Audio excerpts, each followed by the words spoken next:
wrapped around your soul with no control.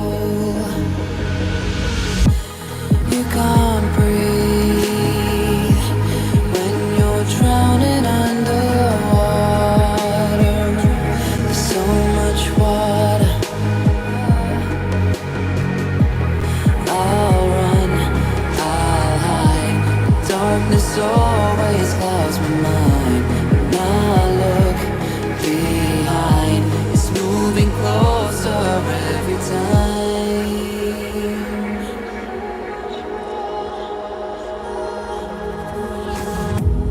I can't pretend that I have a strong defense.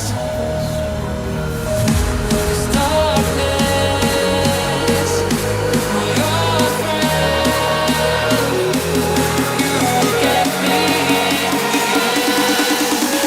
See you at the end.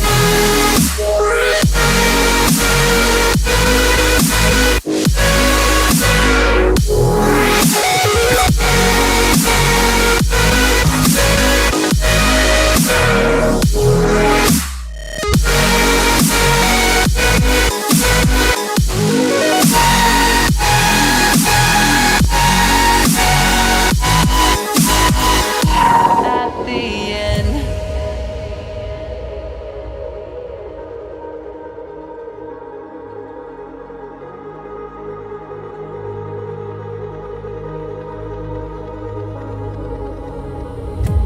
Can you feel it wrapped around your soul with no control? You can't breathe when you're drowning underwater. There's so much water. I can't pretend that I have a strong defense. 'Cause darkness, my old friend, you get me in the end. See you at the end.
What's going on, folks?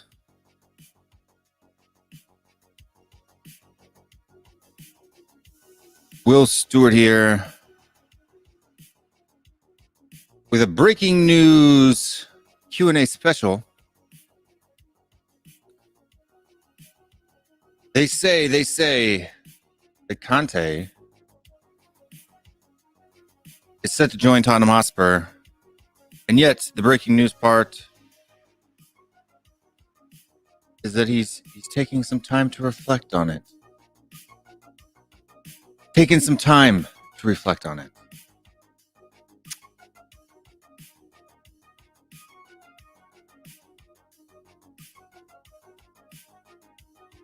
Not sure I know what that means.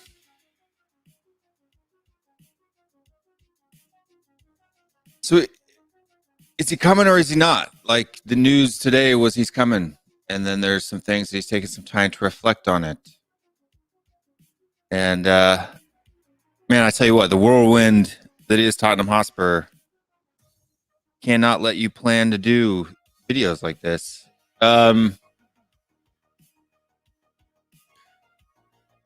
E. Nicholson says it's a done deal. It's happening.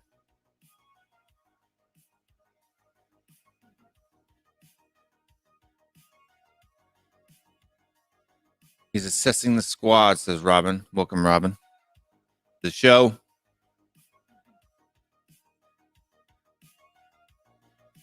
Before we get too far into the weeds, though, let's handle the part that makes this channel more fun and possible. Williams Rangers. If you'd like to help support the channel, make sure to head on over to patreon.com/THFCRants. Little is about $5 a month. Really helps the channel go a long way. It's for the streaming service and other stuff like that. Spartan 7 Gaming, Wayne Bonner, Mama Coates, Celery Agent, AG, Gugumanim, Tony Gonim, and Alex Burleton. And yeah.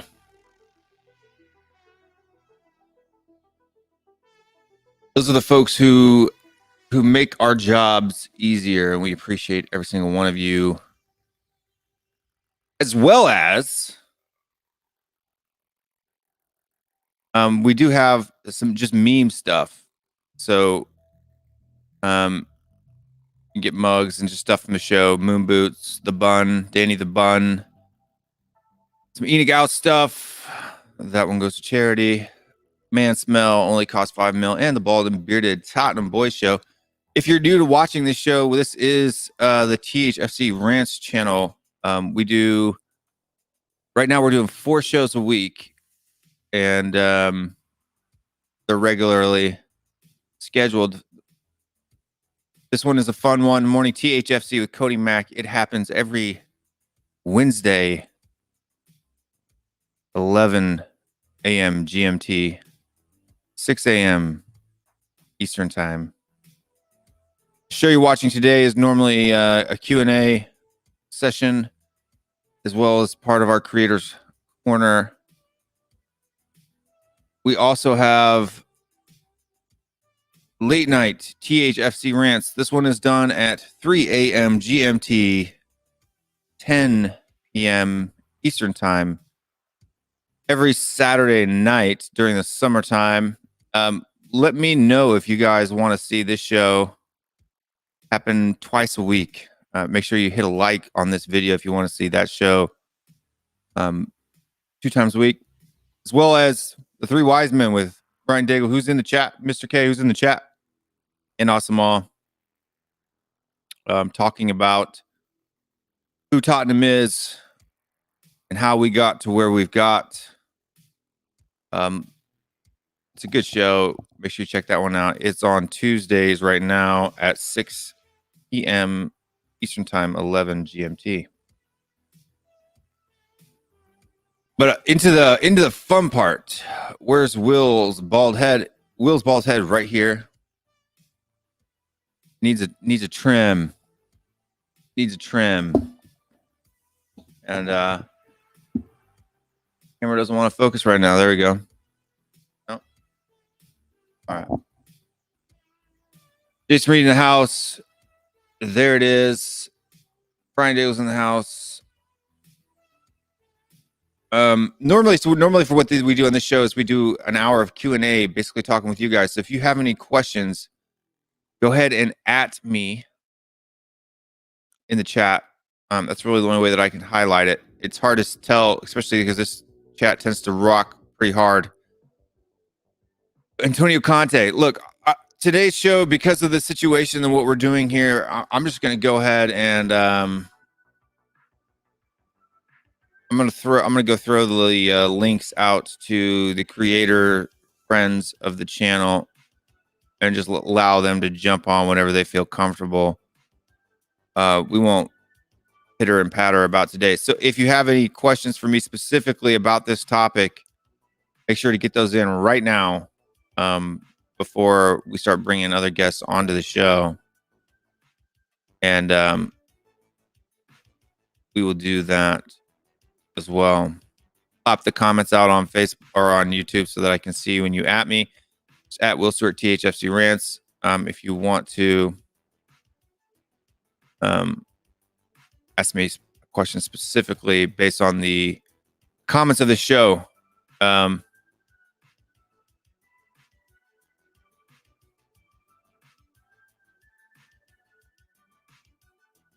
Just give him what he wants, Levy.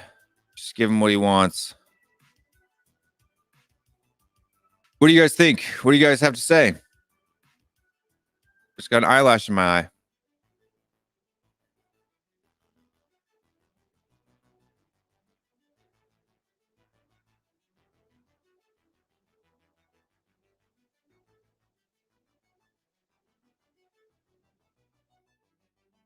Eyelash in my eyeball. Excuse me while I'm doing that.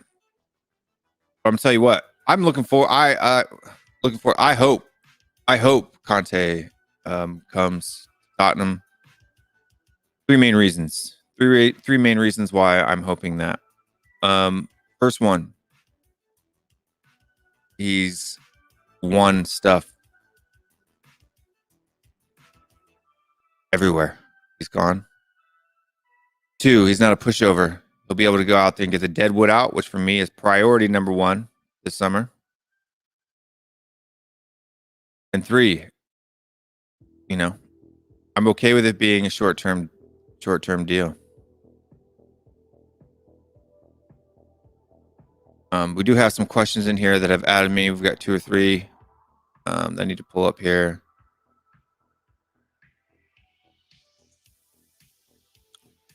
Let's see. Robin.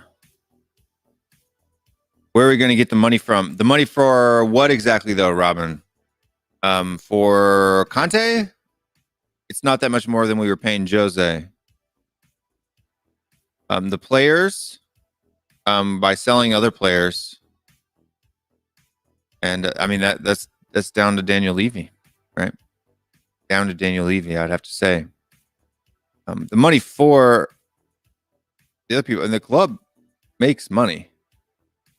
It's just that normally our ownership doesn't like to spend it.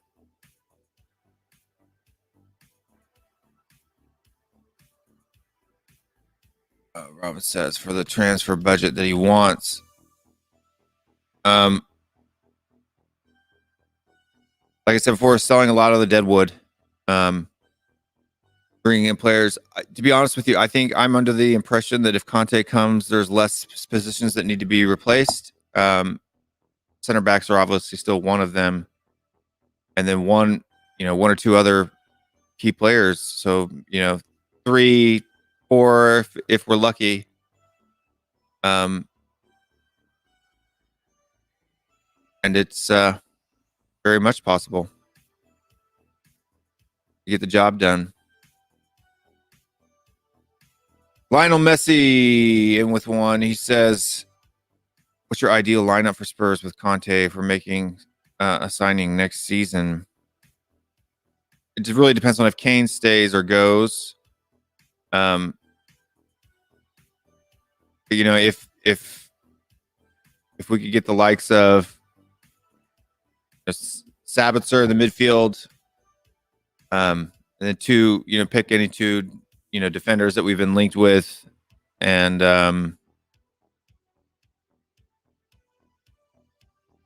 throw them in there.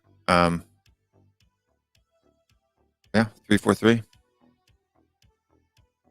So Rodin, 2 new center backs. On the left, you have Reguilon, Sabitzer and Ndombele, or Sabitzer and Højbjerg. On the right, I think Steven Bergwijn could get a shout there. If we decide to not bring in another one. Why is my camera absolutely going crazy? And then Son Kane and Mora or Bale or whoever decides to be. It's really hard to pick a lineup here when I have no idea who's coming in.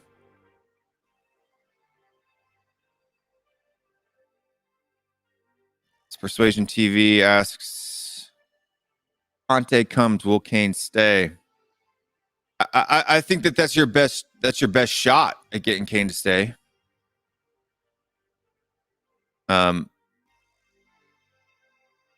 just a matter of whether he does it or not.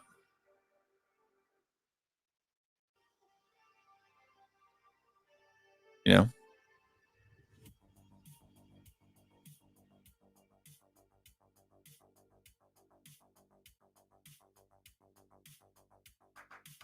Trying to send these out to folks here all at the same time. Another question here. Jason Groves. I will be honest, I wasn't for Kante, but I have had my mind changed. But I am excited about the new DOF. Are you? Yes. Anything that gets Daniel Levy's hands farther away from player contracts, transfers, all of that stuff, the better. The better.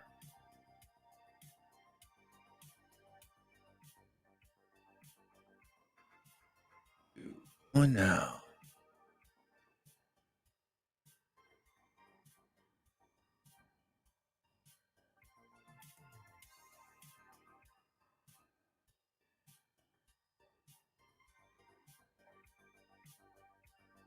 All right. Now that that's out of the way, get back to the fun stuff.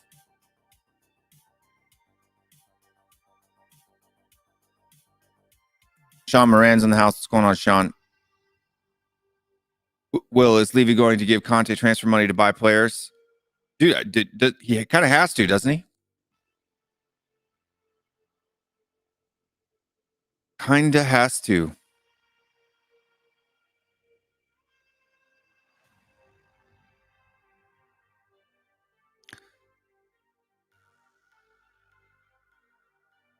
Thoughts on Kante? Told he's only allowed to bring 4 of his backroom staff in when he wants 7. Yes, it's ridiculous. Is what it is. It's a already testing the waters there, I guess, Daniel Levy. But because it's such a hot topic, fresh on people's minds, we're going to go ahead and start this segment of the show a bit early. If you do still have questions at us, I will still have that chat up there, and we'll throw that up and we'll read that out right away. So make sure if you have any specific question that you want us to address, just go ahead and hit at WillStewartTHFCRants. Let's bring in a few people to join the show and make it more and more and more fun. So let's go ahead and do that.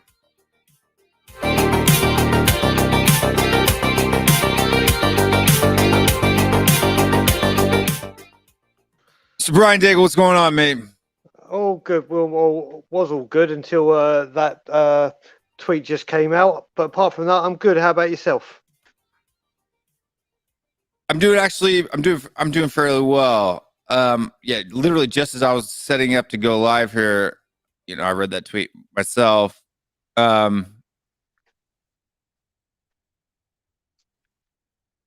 Yeah, what do you take about it? What do you take of it?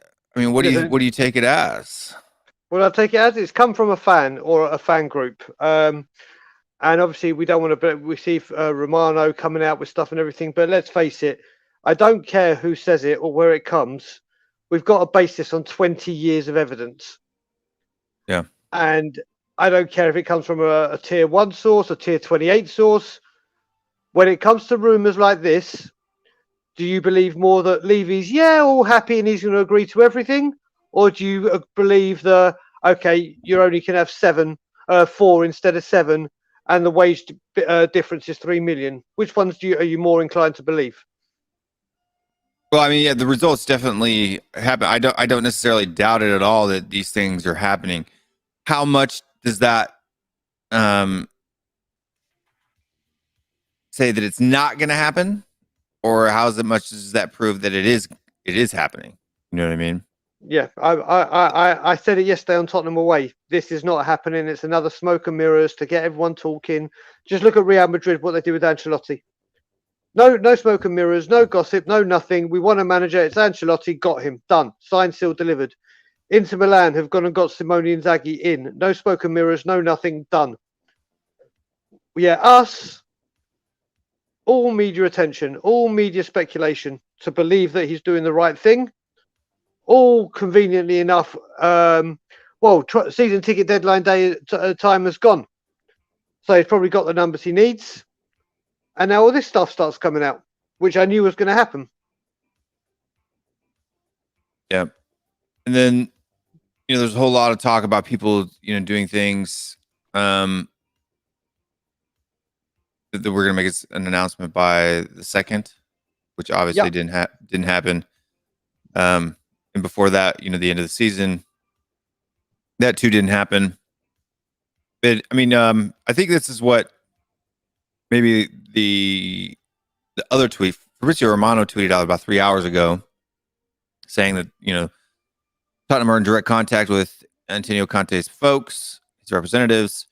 PSG still convinced but Pochettino is staying. Spurs board and Kante now talking about his staff and salary too. So I think that's where the details come from there. And then Fabio Patrici will decide about Spurs director of football proposal next week.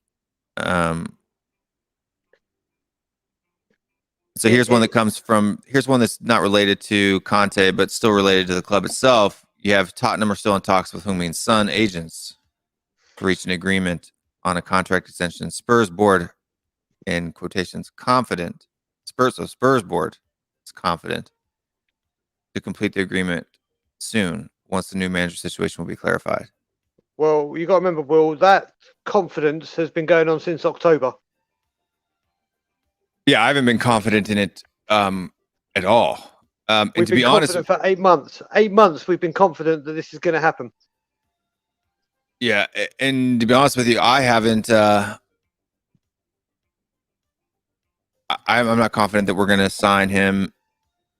That he'll sign a new contract, and the fact that it's only the Spurs board is confident that after. See, the key word here in this quote is the Spurs board confident to complete the agreement soon once the new manager situation will be clarified. That means right now the Sun is basically telling them, I'm not signing this. Yep. And do you know the stupid thing is I've been there's a I don't know if you saw it, but there was someone that tweeted. Let's see if I can find who tweeted it. But someone was tweeting this morning about all the ENIC out people will have nothing to moan about once Conte and whatever come. They'll all go quiet, and I can't wait to see it. So I replied back saying, "Listen, mate, Conte and Paratucci or whatever the director of football's name is comes in. I won't be quiet. I'll still be here. It's 20 years doesn't get wiped out with 2 appointments." And then they turned around to me and said, "Well, what if we win the Champions League and Premier League for the next 3 years?" And I was like, "Well, first of all, we can't win the Champions League for the next 3 years because we're not even in it this year. And we're not winning the Premier League for the next 3 years." They go, "Well, it's a hypothetical question." I was like, "Well, I don't deal in hypothetical questions. I deal in facts." And this thread is just going ridiculous. Oh yeah, I don't. I'll have to get involved in that one later after the show. Let's see. I'm trying to, since this is kind of a new show, and look, I've realized too, Brian, that a lot of people out there who watch these shows, except for maybe the regulars who watch all of us, a lot of people haven't heard a lot of what's going on a lot of people aren't tied in to the moment to moment issues. So I want to make sure that at least from, the last maybe 6 hours or so, if there's any new news, that I want to share that with people. Especially since the title of the show is breaking news. And I know that within the last 6 hours Just go- isn't necessarily breaking, but literally that tweet broke about the breakdown in communications with this members of staff and whatever just before you went live. Just like when I was on your show or Cody's show on your channel, when we almost went through a whole channel, a whole stream, and then Levy brought out that statement on the last home game of the season. He just can't do it. It's ridiculous. and it has to be an area too where Alistair Gold's on vacation. It always happens, when he's on vacation. Yep. And he's not pumping stuff out minute after minute after minute. Trying to see what the last thing he had to say was.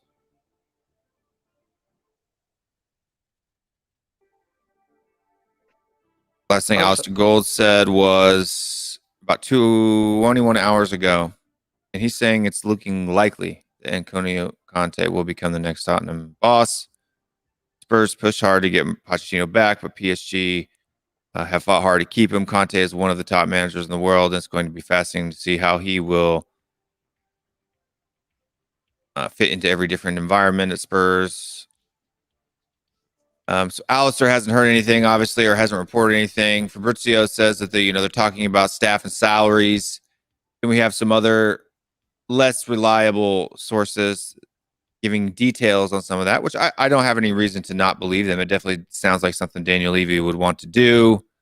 I think yesterday the talk was that they were, or even this morning, the talk was that they are quibbling over $3 million, which is a Daniel Levy thing to do. Exactly.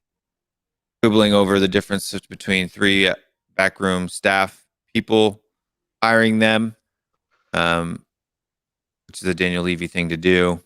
Well, you know what as well? Well, you got to look at Alistair Gold's tweet that he did. Can't remember when it was, about 10 days ago, or whatever. When he dropped this bombshell that the next manager is really going to test Levy's financial, and you could take that any way you wanted it, whether it be the transfer budget, whether it be the release fee for Poch, whether it be anything. And you've seen now he's not going to pay the Poch release fee, and now you've seen he's being tested by Conte for things that he wants and requires, and we're going through the same nonsense again.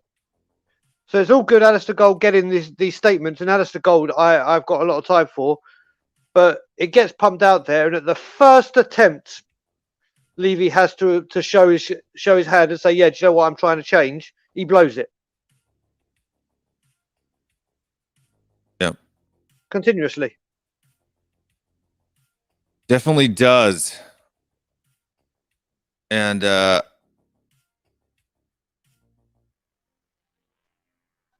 K says, Ed Jordy, more like an MMA show if Kante gets going. Look, that's why, like I said in the opening of the show, I want Kante to come. Same here.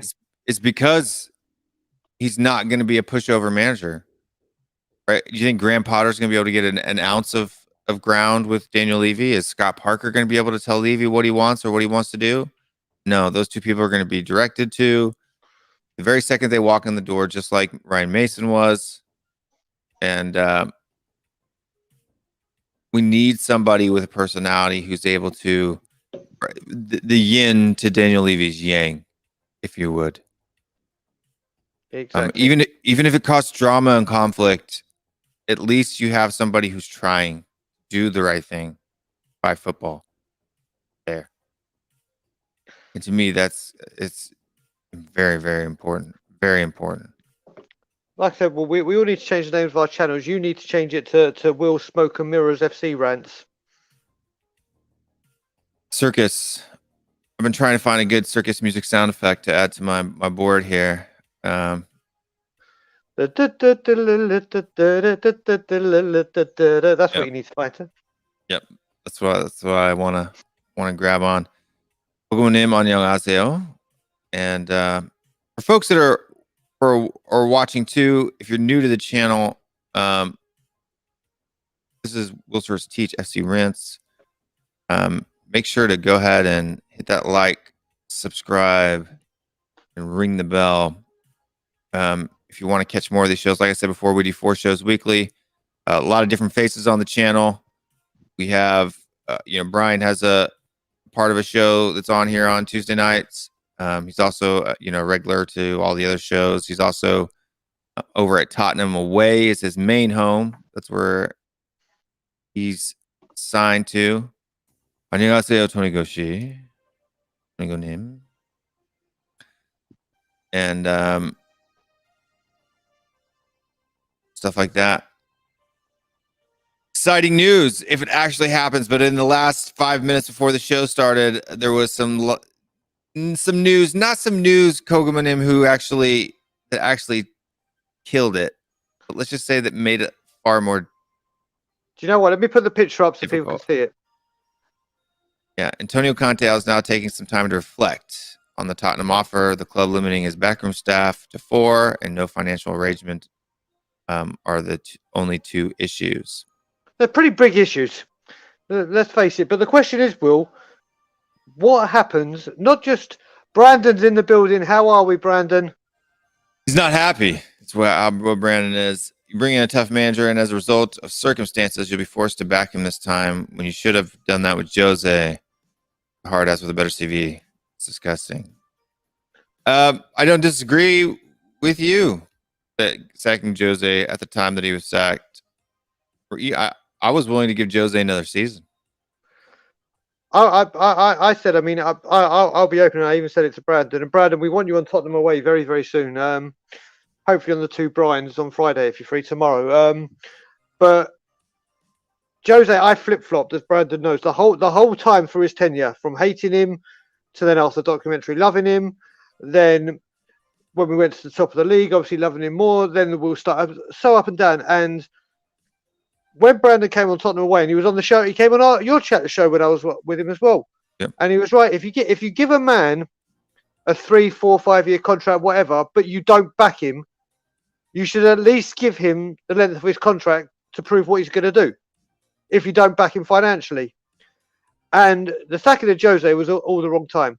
Definitely not. I mean, should he have gone before the end of the season? Maybe. Should he have gone before the end of the final? Hell no. Hell no.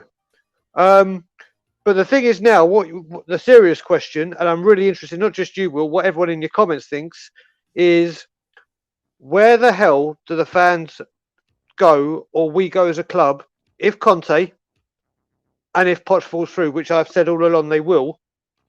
What's the next course of action as fans? Do we still say, oh, he's trying? Do people really start waking up? And what's next? What's next? I couldn't tell you what's next, man. I couldn't tell. I mean, I think this is helping a lot of this. And I'm seeing a lot of new faces. I don't know if I've seen Jack in the chat before, but he's already on board, right? Pathetic, arguing over coaching staff, typical Levy. Could this help if Daniel Levy, blows this one up too?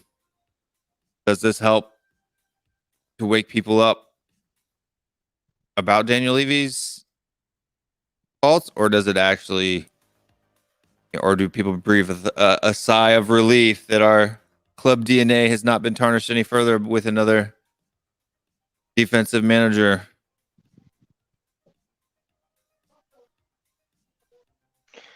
It's sad times. It's sad times because the thing you got to look at it as well is you got to look at as a whole, not just this whole manager thing, the whole thing. I mean, the Harry Kane must be thinking, oh, well, here we go again.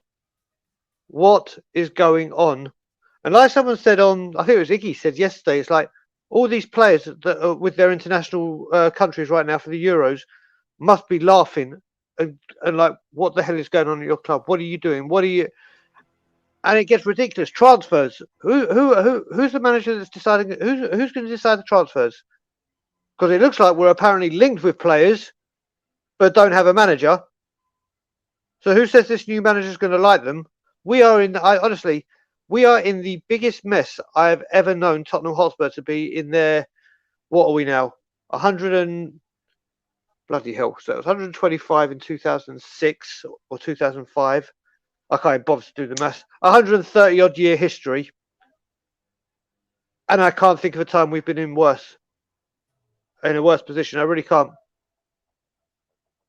Yeah, it's been and even this whole manager saga, right? It's like whenever you think that you've got it nailed down, right? And as a content creator, that's really hard. You're trying to plan shows, you're trying to plan topics on what you want to talk about. You know, last night as I was doing the show, everyone was confident that this was happening. Throw it up there. Yep. I figured, okay, by the time 1 o'clock rolls around here in the United States, it's going to be an even more of a done deal. And it's like 1 step forward, 2 steps back, 2 steps forward, 1 step back. And it's pretty sad. It's pretty annoying. It's pretty frustrating.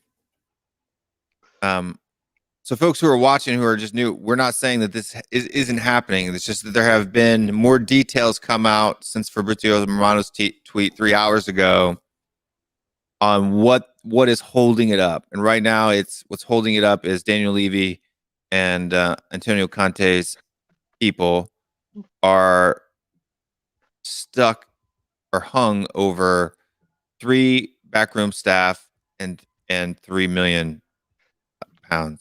The biggest thing, Will, and let me know if you agree, the biggest thing that makes me believe that all these rumours are absolute nonsense, that it's not coming.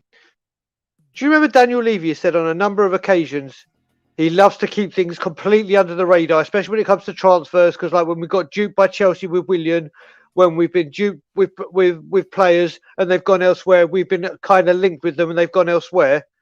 Well, surely that would be the same as the manager. You'd want to keep it so quiet, but no, because it's season ticket renewal and because it's so toxic at the moment, there's a leak at Tottenham, whether it's Levy himself just pumping stuff out, and it's setting us up to look stupid. Jason just said TalkSport just tweeted that it's done. Announcement forthcoming. We shall see. We shall see. Listen, it's, to me again, it's the way this has been publicised. Like Poch, you got to remember Poch, when we all did our show about Poch, and it was I think it was this time last week, it was last Thursday it was announced. The whole world blew up. He's coming home, it's a done deal, we're into this. And then there was nothing. Sky Sports just regurgitating the same news over and over again. There's no developments. No, nothing. Poch hasn't come out and said a damn word. I'm going to throw this up on screen here. Go ahead and finish your statement. Sorry, I just want to let you know. No, I was just saying, it's just happening again with Conte. It's just old news. Yesterday is a news where it all blows up. And then it all goes quiet. I'll tell you what I feel sorry for. I feel sorry for Matt Hayes. Matt Hayes is doing so much phenomenal work. He's doing incredible work. And I urge everyone to go check out Matt Hayes' videos and stuff because they've been absolutely outstanding. And within hours, it's like, oh, well, why'd I do that? It's just been thrown in my face.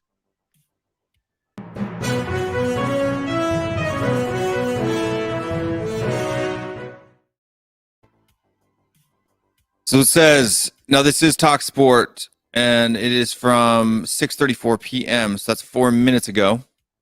Updated. Done deal, it says. Tottenham to appoint Antonio Conte as new manager.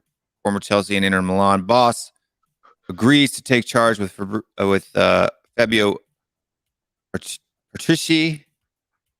Parazzi, how do you pronounce that? Really good with a picture of Pochettino. That's how believable it is. To join from Juventus as sporting director. And it says Poch back to Spurs is bland leading. The bland Zidane or Kante won't go. That's just an ad for a video. Where I'm sure they go out and they make fun of us and do all that great stuff. It says that we are poised to appoint Antonio Conte as a new manager. TalkSport understands Spurs are confident that they have reached an agreement with former Chelsea boss after 48 hours of negotiations. Conte's ex-Juventus colleague Fabrizio Patrici is also set to move to North London as sporting director. Before I read this in, I want to make sure that we get people in here so that they're able to comment and not be stuck in the back.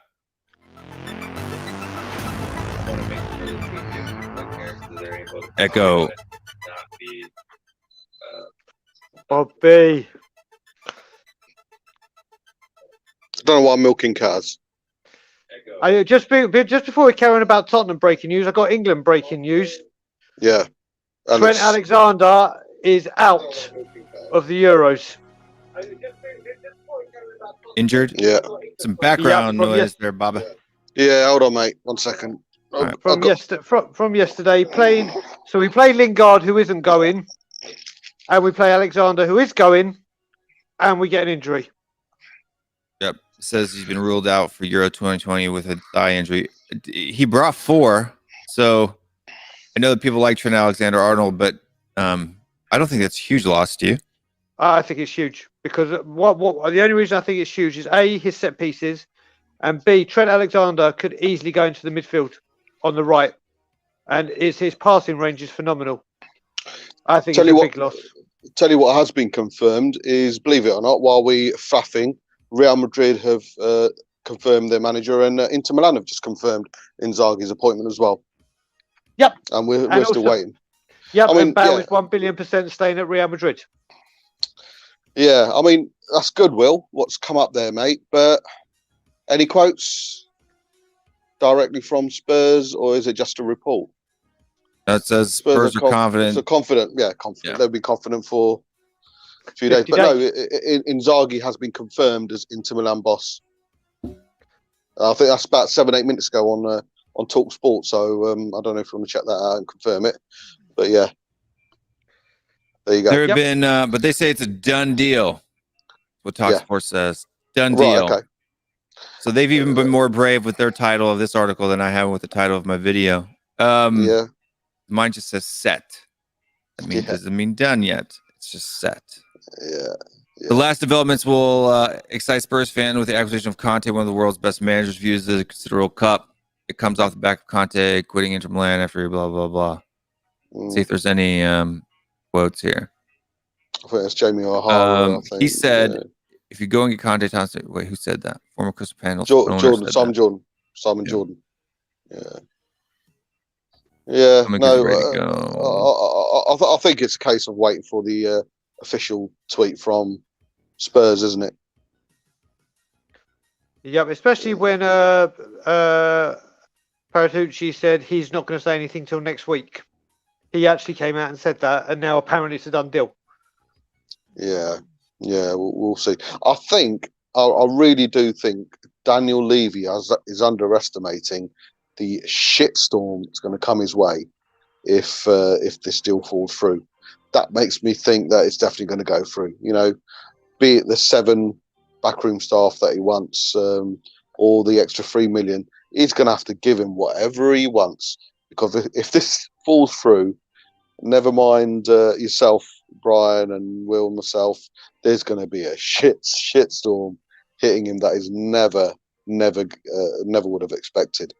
I think for his own sake, to make his job not untenable, he has to give Conte whatever he wants, and that's probably a good thing.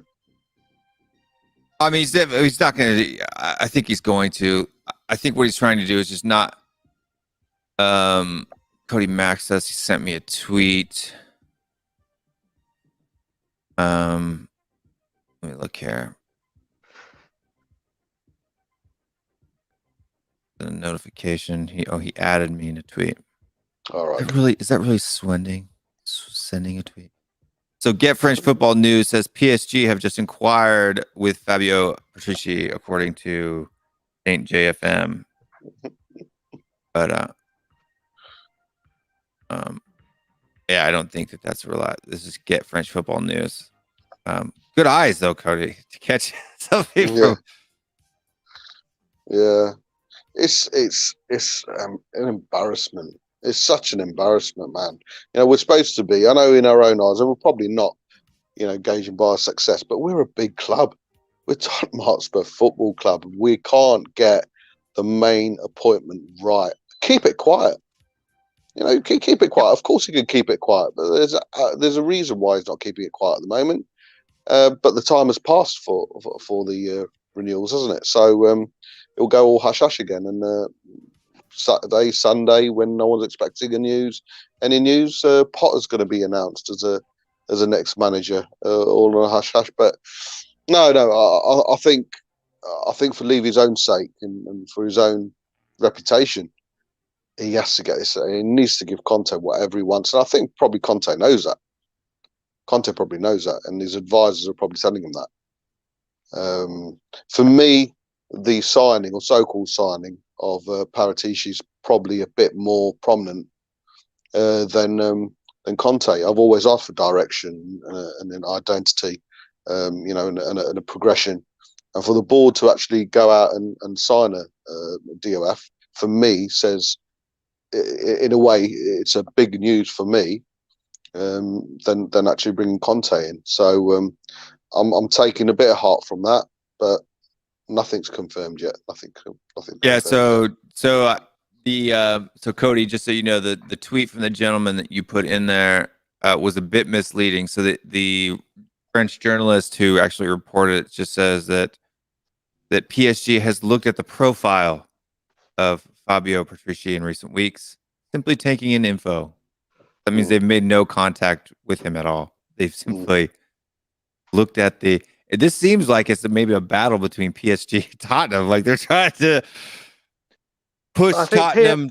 I think what it looks like they're trying to push Tottenham to make a choice by releasing these things. We're going to go after your plan B if you keep meddling with Poch. It's kind of what it looks like. I think we're poking the bear, and you really don't want to poke a bear that's PSG size. No, you really don't, because obviously they will spend money. You just got to look at Neymar and Mbappe. Yeah, you just got to look at, and you look at it, and it's like, okay, don't poke that bear, but we seem to carry on poking it, and it's doing. Do you know what it's doing as well is it's damaging our reputation.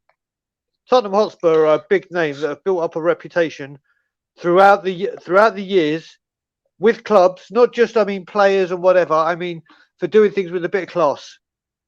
And we're just lowballing everyone. And he's just absolutely wiping out all the predecessors. I'm talking chairman, I'm talking managers. He's wiping out all the good work everyone has done. I call it the Levy effect, Brian. If put this same scenario, exactly the same reports, same rumours, same hearsay against, say, an Everton with a different manager, these exact reports, everything, we'd all be sitting back saying, well, that's a done deal. And not think about it and let it come out. It's because of Daniel Levy. Of course it is. We're second guessing everything. So for me, it's the Levy effect. Any other club, these kind of rumours, these kind of facts and stats and reporting would always saying, it's foregone conclusion. But now it's the Levy effect. And you got to look at it as well, Bob. And Will, the other way is if you're haggling about money, which ironically Levy's doing. I've got this really good idea. Sell the goddamn naming rights. That's it. Done. Sell the naming rights. The finances are there. The money is there. You don't need to raise it. It's there for this reason. Done. Yeah. But no. Yep. I mean, right now, though, it's for me the could this battle with PSG help us in a way? In the fact that it kind of, if Daniel Levy knows he's not going to get Pochettino, if he knows that now these other people are swooping in on him, and stuff like this actually help a little bit when there's outside sources kind of pushing him along? I think we're probably fighting the wrong kind of club, like Brian's just said.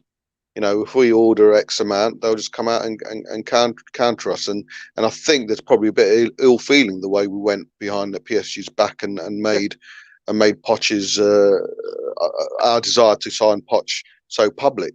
So I think they've got the hump with us, and they're probably thinking, right, okay, Paracini's on about going to Spurs. Tell you what they're offering you, mate. How about this? You know, they can if they want bring Conte as a fucking number 2 just to piss us off.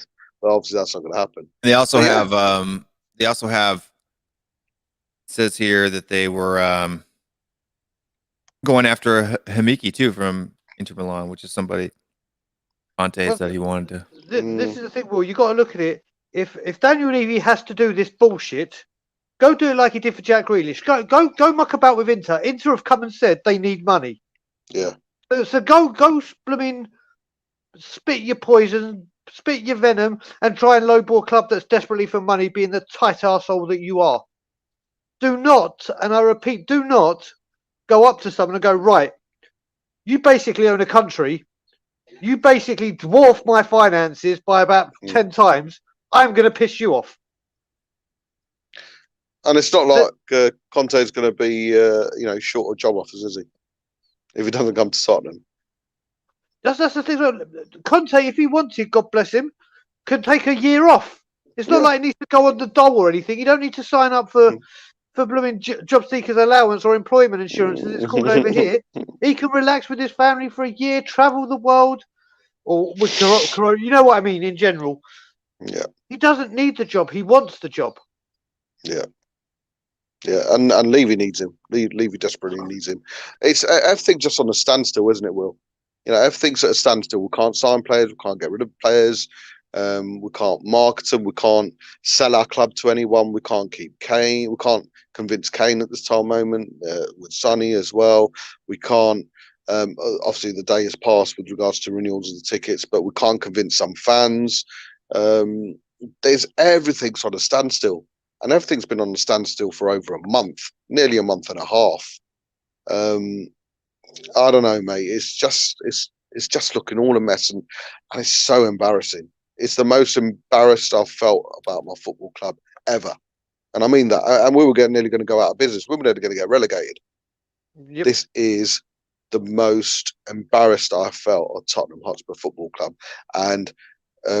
Dave knows this. I don't know if you know, bro, but I've not worn this Tottenham shirt for it's been about 2 months now. I've not worn anything to do with Tottenham.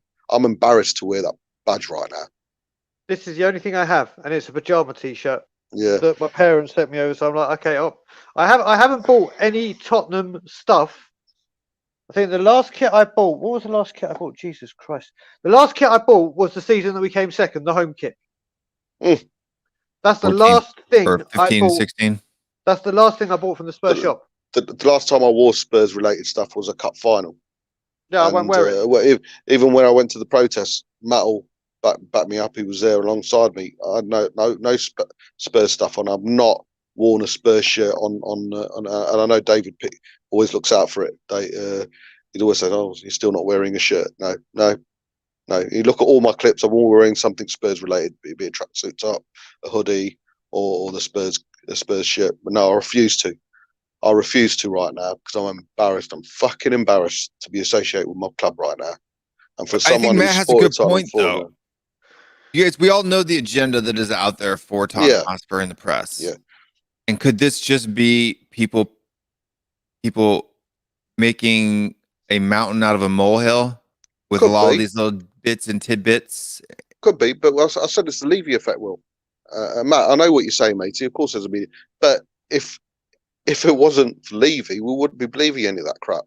Because it is Levy, we can actually justify it in our own way. That has happened because of all the past, and I could keep on saying it's the Levy effect.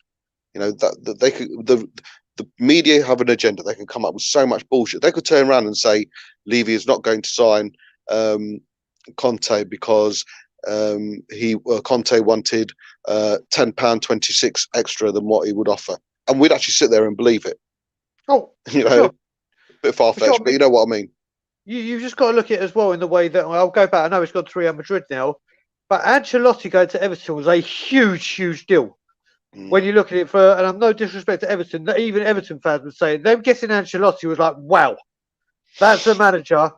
And they did it, and they did it with class. They just inquired about him, had the meeting done. And I don't understand why we do this, or I do understand why we do this. I've had to deal with this for, like I said, 14 years, but other people don't. They're just, I don't get it. I seriously don't get it. I honestly thought we'd. I honestly thought. Please don't do that, Cody. We'll do a maths one. Please go seek professional help before yeah. you do that. We'll start a Levy out cult. Yeah. Plus, I like your show on a Thursday morning, mate. So please don't. Or Wednesday morning, is it? Wednesday morning. Wednesday morning. Sorry, mate. The next guest. So, like I say, it's it just needs. I honestly thought we were going to hear something today, and we have heard, but it's loads of.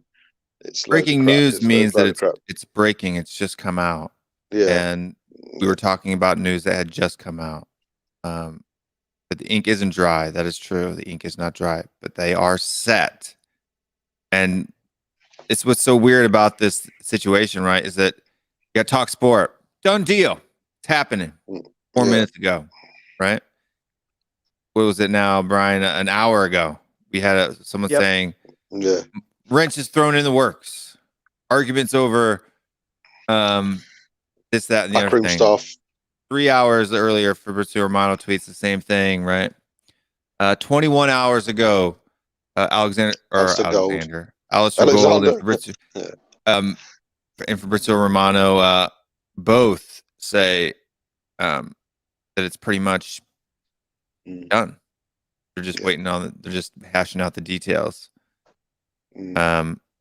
I think it will be done. Cody, don't worry about it. Agreed to sign with us, Maninder. Where's that from, Maninder? Where's that from, Maninder? Where do you hear that from? See, I mean, I must admit, I mean, I've just been. Come on, a singer. I've just been looking through Sky Sports, because if Talk Sport are banging on about it, Sky Sports would be as well. There's absolutely nothing. Not a dicky. No. Nothing. Yeah. So let's I'll believe it when every single media outlet is all of a sudden bang, bang, bang, bang, bang, bang, bang, bang. Even then, I need to hear it from Spurs. Spurs official. Yeah, like that. You know what? I wouldn't even believe it from Spurs. Spurs official could say he's our manager. I'd be like, ooh. Hey, are you surprised by how quiet, or maybe they haven't got anything to say? Will, I know you're big on what they did bring out previously, but the trust, there's nothing. It's all gone dead. Is it because it's the end of the season? Nothing to report? They've actually tweeted some stuff. I actually of prominence. The alarm on them to make sure that I get all of their tweets. But it hasn't been anything special. It's been more just like your business is normal. The general, right? Yeah. And that's what I mean. You know, nothing about this person, the fan representative going on, or it's just gone back to a bit of normality, isn't it? Of course, it's gone back to we made enough noise. I mean, that video that they released, video I loved it and hated it at the same time. Yeah. So they did tweet about 9 hours ago the ICYMI, the results of We Are the FSA survey on VAR are in. Yeah. And they don't make a pretty reading. So no, eye off the ball. We'll be good at doing that. Let's just say Conte does come in. I do believe there is deep down inside. I love giving Levy stick, but deep down inside, I do think it's going to happen. There's too much smoke this time. And my biggest worry about Pochettino, Twitter links on Spurs. Right, okay, on TalkSport Twitter and links on Spurs. So there you go. Paratishi's coming in, then Conte, I think is definitive. Links on Spurs site. If it was on Spurs site, if it was links on Spurs site, if it was said on Spurs, it would then be official and it would then be on everywhere. So again, but that's what I'm saying. There's nothing. If it's been linked on Spurs' site, then the whole world will have access to it and everyone will be talking about it. Yeah. For me, if Paratishi's confirmed, then I think Conte's a done deal. You don't want to be bringing in, you don't want to be announcing Conte. Oh, by the way, here's Paratici, because the attention won't be on him. So I think get him out of the way. That's exciting news, and I think it's just a build up to confirmation of Conte's appointment, maybe before the end of the night. Yeah, I wouldn't be surprised if between 8 and 9 o'clock, or between now and 9 o'clock, we don't hear anything. I'll be pretty confident of that. The thing that worried me about Poch is, I said this on We Are Tottenham TV, and they did kind of disagree. You guys probably disagree with me as well. We all said if Poch comes back, he has to make demands and to come. I just think maybe Poch didn't have. I don't think it's in disrespect, but he probably didn't have the backbone that a Conte has to come in and demand. You know, it's a well-known fact they get on so well. Levy and Poch, they're good friends. They speak, they text every day apparently. So for him to come in, I think demanding this, demanding that, demanding this, he didn't have it within him. And you know, there was talks of a softer personality. Baby Poch was that softer personality, which quite evident isn't one of the things that they are looking for in a manager. Whereas Conte, I think he's not going to take any shit. I don't know if you saw any of the videos that I made today. He's going to go in my opinion, and say, right, you want me, this is what I want, give it to me or fuck off. And I think he's got more of a bargaining position and a bit more of a backbone when it comes to bargaining than what Pochettino tugged at the heartstrings. It was great emotionally, but for me, Conte, come in, do your 2 years, 3 years, progression. That's what I want to see. I want to see progression within the club, a whole club, you know, from the board, giving them a bit of money, on the pitch, us going up a few places, bringing identity to the playing, bringing a culture to the club, what Pochettino managed to do, and then progressing in the cups as well. And once he's done that, and probably I'll be happy with 2 cups in 3 years under Conte. I honestly would. Progression in the league and a couple of cups in the 3 years, and then say, here you go, Mr. Pochettino, come in and finish it off. And I think that's probably a better timing for Pochettino rather than taking it right now, where he'd have to deal with a lot of Deadwood who were there, and Deadwood who were there before as well. So I don't think the likes of Winks or Ali will probably shit themselves. Tell you what, Conte coming in, they'll be looking over their shoulder, and that's the new headline that's on TalkSport is just the same one that I read just as usual on the show, Bob, which is, you know, Tottenham set to appoint Antonio Conte as new manager after breakthrough in talks. You know, but they didn't have any source. I don't see anything on Patrici. There in the headlines. You think there may be something announced later today, Bob? I refuse to believe it. You like I said, you're entitled to your opinion. You know how much I love you and respect your opinion. Yeah, of course, mate. I don't expect to hear a sodding thing from them. Just that maybe we're a bit closer to being close, and then we're closer to being close and closer. And then no, I just can't see it. Exclusive, done deal. Conte set to become. It's not a done deal yet. It's not a done deal yet. No. I'll be the only Twitter I'm looking at is Spurs official today, because you can get buried in so many tweets. Well, you know, you spend probably more time on it than what Brian does, mate. There's so much shit going around in there. And, I don't like Twitter, to be honest. I'm not a big Twitter. I've had to put my phone away, and it's just because it's just constant, and it's so much shit, and you're refreshing. No, I'm just going to have Spurs official on. I'm just going to keep on refreshing that. Obviously, it's likely to come out before then, but I'm going to ignore all that and just keep an eye on Spurs official and see what comes out, or and that's it. I've got a funny feeling. I've had a funny feeling a couple of times before, and it came true. I've got a funny feeling I'm going to hear something tonight. You reckon? Oh, am I boring you, Brian? No, mate. Sorry, I've been sleeping well. It's not you, mate. It's not you. I've not been sleeping well. Yeah, I do. I don't know why, mate. I've just got a funny feeling something's gonna come out tonight. Maybe because I'm probably doing the stream later on. I'm hoping. Yeah. There's all an ulterior agenda there somewhere.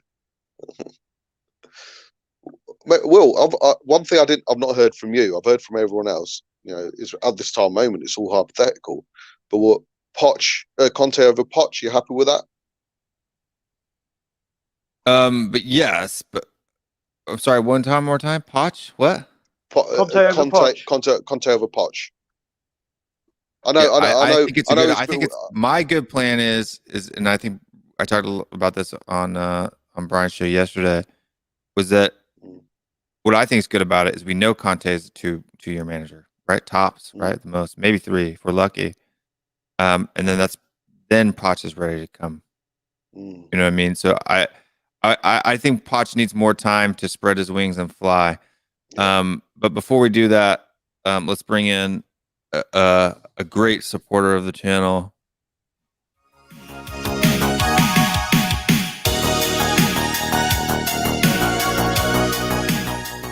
He is the guy here. with all the news. Let me get that out of your face. Hello, there, Matt. Thank you. How are you guys? All Doing good. Matt. How are you? Yeah, confused. The newsman himself. We are here. I know the Have you feeling, heard man. anything other than we haven't talked about today? Well, the latest thing is there's some reporter in Italy saying that Kante is on a plane to London as we speak. That he's David Correnti, works with a thing I haven't heard of. But look, someone said he's on a plane, so let's take that for granted and let's say the announcement's coming. Is it two? Let's find out London that or away plane from number London? and get that app. Let's get that app and track his flight. Surely there's someone out there that knows how to do that. It's embarrassing, isn't it, Matt? It's embarrassing, mate. It's coming to the point of embarrassment now. Well, look, I think I'd rather have waited 2 months for Kante than waited 2 weeks for Potter, is the way I'm looking at it now. I think once we're getting the right appointment, I suppose it's easy to kind of just accept that we needed to wait, and here we are. That's a really good point, to be honest. Paratici looks like it's semi-confirmed, I think, as well, isn't he? Yeah, that's what I was about to ask. Yeah. Yeah, there's who is it? There's someone in France, Smith something. The least French name I've ever heard of. That's it. John Smith. John Not John Smith. Smith. Yeah. It's Santi FM, as he is on Twitter, works for Foot Mercato, who's saying that PSG have inquired about Fabio Paratici, but I think Paratici and Conte are fully bought into this the Spurs project. I think he'll be there. I think Conte will be there. And I just tweeted, I think we'll get an announcement tomorrow. I think they just want to wrap this up as quickly as they can, maybe get a deal or two done before the Euros, and then it's going to be a busy summer. I actually pulled up his tweet himself because I saw that report, that retweet of his tweet, and it just said that they looked at his profile. So, that was it. It said that info, the hashtag PSG has looked at the profile of Fabio Paratici in the recent weeks. Simple info taking so far. So it's really just they looked at his profile. That's all. All that was. We shouldn't be worried. So basically, they swiped left. Can you imagine the amount of tweets Spurs have had would have had to put out every time we profiled a manager since Jose's one every hour? I have that list there somewhere of all the managers. I know, ridiculous. mate. I know, but I was saying earlier, Matt, what I said to you on your channel yesterday. All this is compounded. Us second guessing everything is what I call the Levy effect, isn't it? Yeah, because it's Levy. Look, I mean, is he going to be handing the power of those decisions over to Fabio Paratici? I think if he leaves the stadium, he doesn't come back, just lets the money roll in from the prize money of getting top four, winning leagues, winning cups in the next couple of years with Kante. I think if he kind of lets those decisions over to Paratici, we could be in for a very exciting future. But him saying he's going to do it and him actually doing it are two very different stories, aren't they? See what free transfers he can bring in. He's a bit of a specialist with free transfers, isn't he? He is indeed. He is. Maybe he'll be able to convince Ronaldo again. Who knows? I'm not getting ahead of myself. I'm perfectly calm. No, but it is a really exciting thing for Spurs. And you know, I hadn't heard of Paratici until a couple of months ago, to be honest. And I was talking on one of my streams about the importance of having a director of football. And you look at all those big teams around Europe. You have, Juve at the time had Paratici, Bayern have Hasan Salihamidzic, Real Madrid with Florentino Perez, Barcelona with whoever isn't in prison at the moment. They all have those big people making those decisions. And Spurs have kind of had that in the past. And at the moment, the closest we have to that is Steve Hitchen. But I think getting that man in who will be in control of those the footballing decisions, that isn't the man who's also in control of the financial decisions, because it's easy to get the two of those mixed up when you are in charge of both of them. I think it's a big move for Spurs, and Paratici taking the reins again is quite exciting. What's the bet? Is Hitchin saying no to all of his demands? Because I think he knows what's coming. I think he's going to be apprentice styled. You're fired. Surely he'll be moved aside, though. Surely he'll be moved aside, won't he? Hitchin, he'll be given a new role. We were told also that Hitchin. Before we hold that thought 1 second, before we do that, I just want to bring in another guy who's going to bring a whole lot of joy to the show. It's Alex. I wish it was Alex. I don't have Alex's contact information. Oh, fuck. There it is. The tension there is unbelievable. His Let's just get him in. Let's just get him in. Just sign him. Please, God. Like, there's no going back from this. There isn't.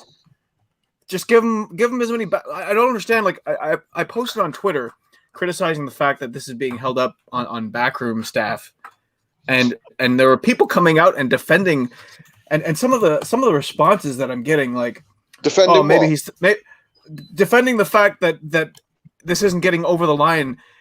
So here's one reply. Okay, and I don't know if this guy's a Spurs fan or not, but he says, well, maybe because if they have to sack him, they'll have to end up paying him way too much already, plus his backroom staff. Like, I'm sorry, but like, what kind of logic is this when this is by far the best manager that's available in world football right now. He's on. We don't have to pay a cent of compensation to a club that has his rights or anything like that. Just give this man everything he wants now to get him in. We're desperate. We are desperate as Tottenham Hotspur supporters. Please just get this over the line. And also, too, I just want to thank everybody who's watching right now. It's like almost 270 folks watching the stream. If you're new to the channel, make sure you like. We have 270 people watching and about 69 likes right now. It's just kind of jumped up in the last 30 minutes or so. So if you are new, hit that subscribe button and make sure you smash the like on it. And then we'll go back to the person who actually knows what he's talking about. Matty Hayes.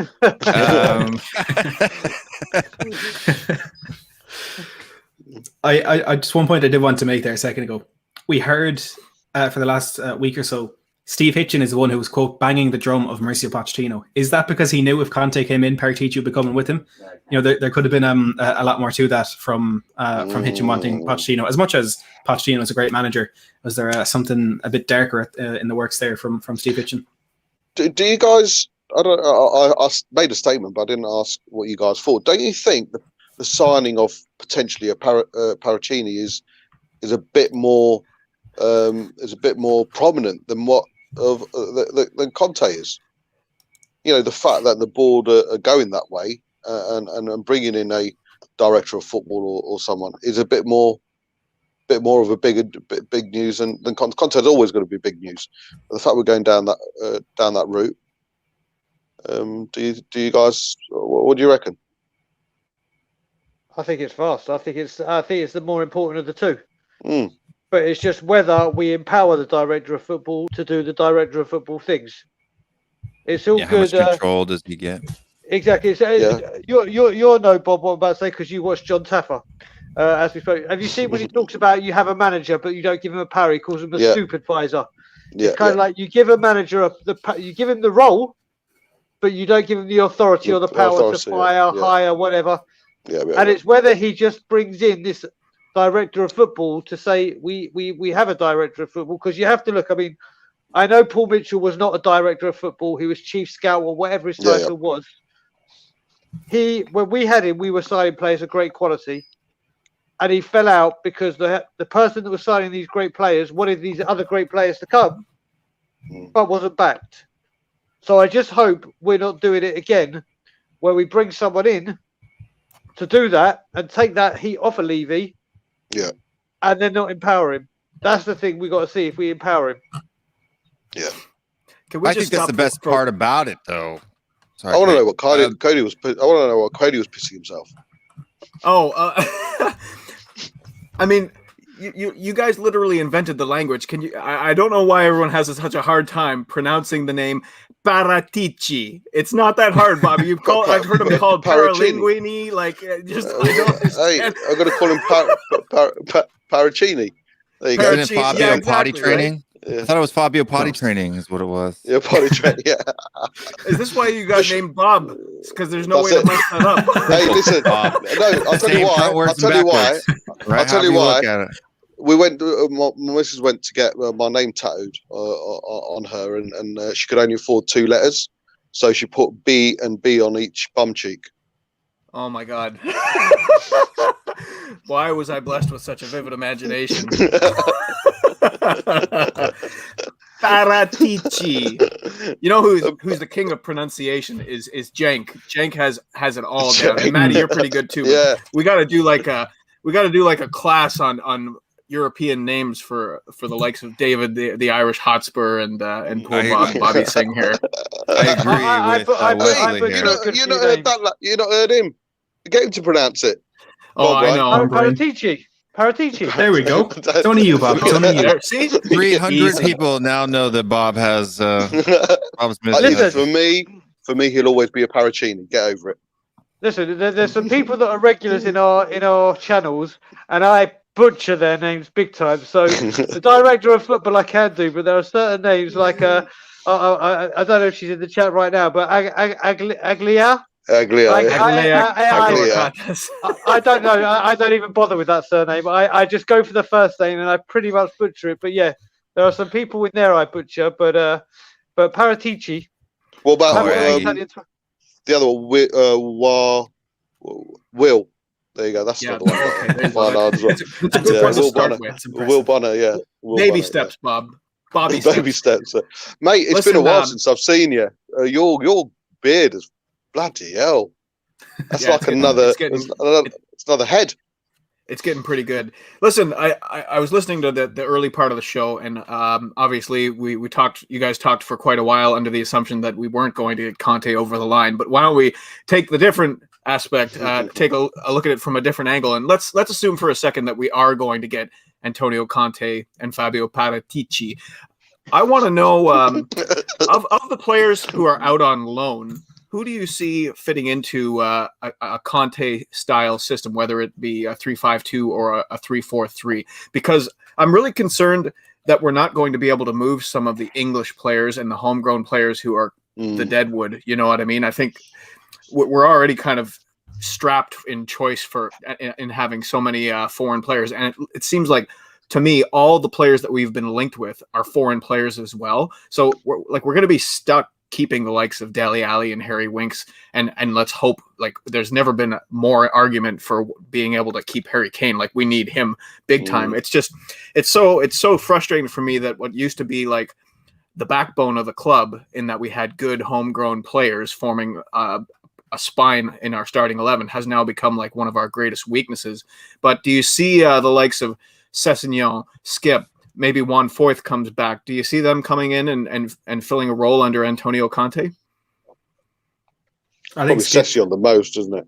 Oh, sorry. Yeah, go for it, Matt. Yeah, no, that is a very good point as well. With Sessegnon coming back, you know, one of the kind of key components of Antonio Conte's style of football, whether it's that 3-4-3 or the 3-5-2, is the wing backs. And a kind of misconception that's around there, I think a lot of people saying like some Matt Doherty and Ben Davis could really thrive under Antonio Conte. If you look at the past, a lot of the players he's played in those wing-back roles have been wingers dropping deep rather than full-backs pushing on. You look at that Chelsea team that won the league, it was Victor Moses in right wing-back. Even most recently at Inter Milan, it was Antonio Candreva playing out that right-hand side this season. It was Ashraf Hakimi, who was a bit more further advanced in the early years of his career. So Sessegnon, being that one who has played kind of left wing for Fulham in the Championship and Premier League, could really, really work in that left wing-back role. And then Oliver Skip as well.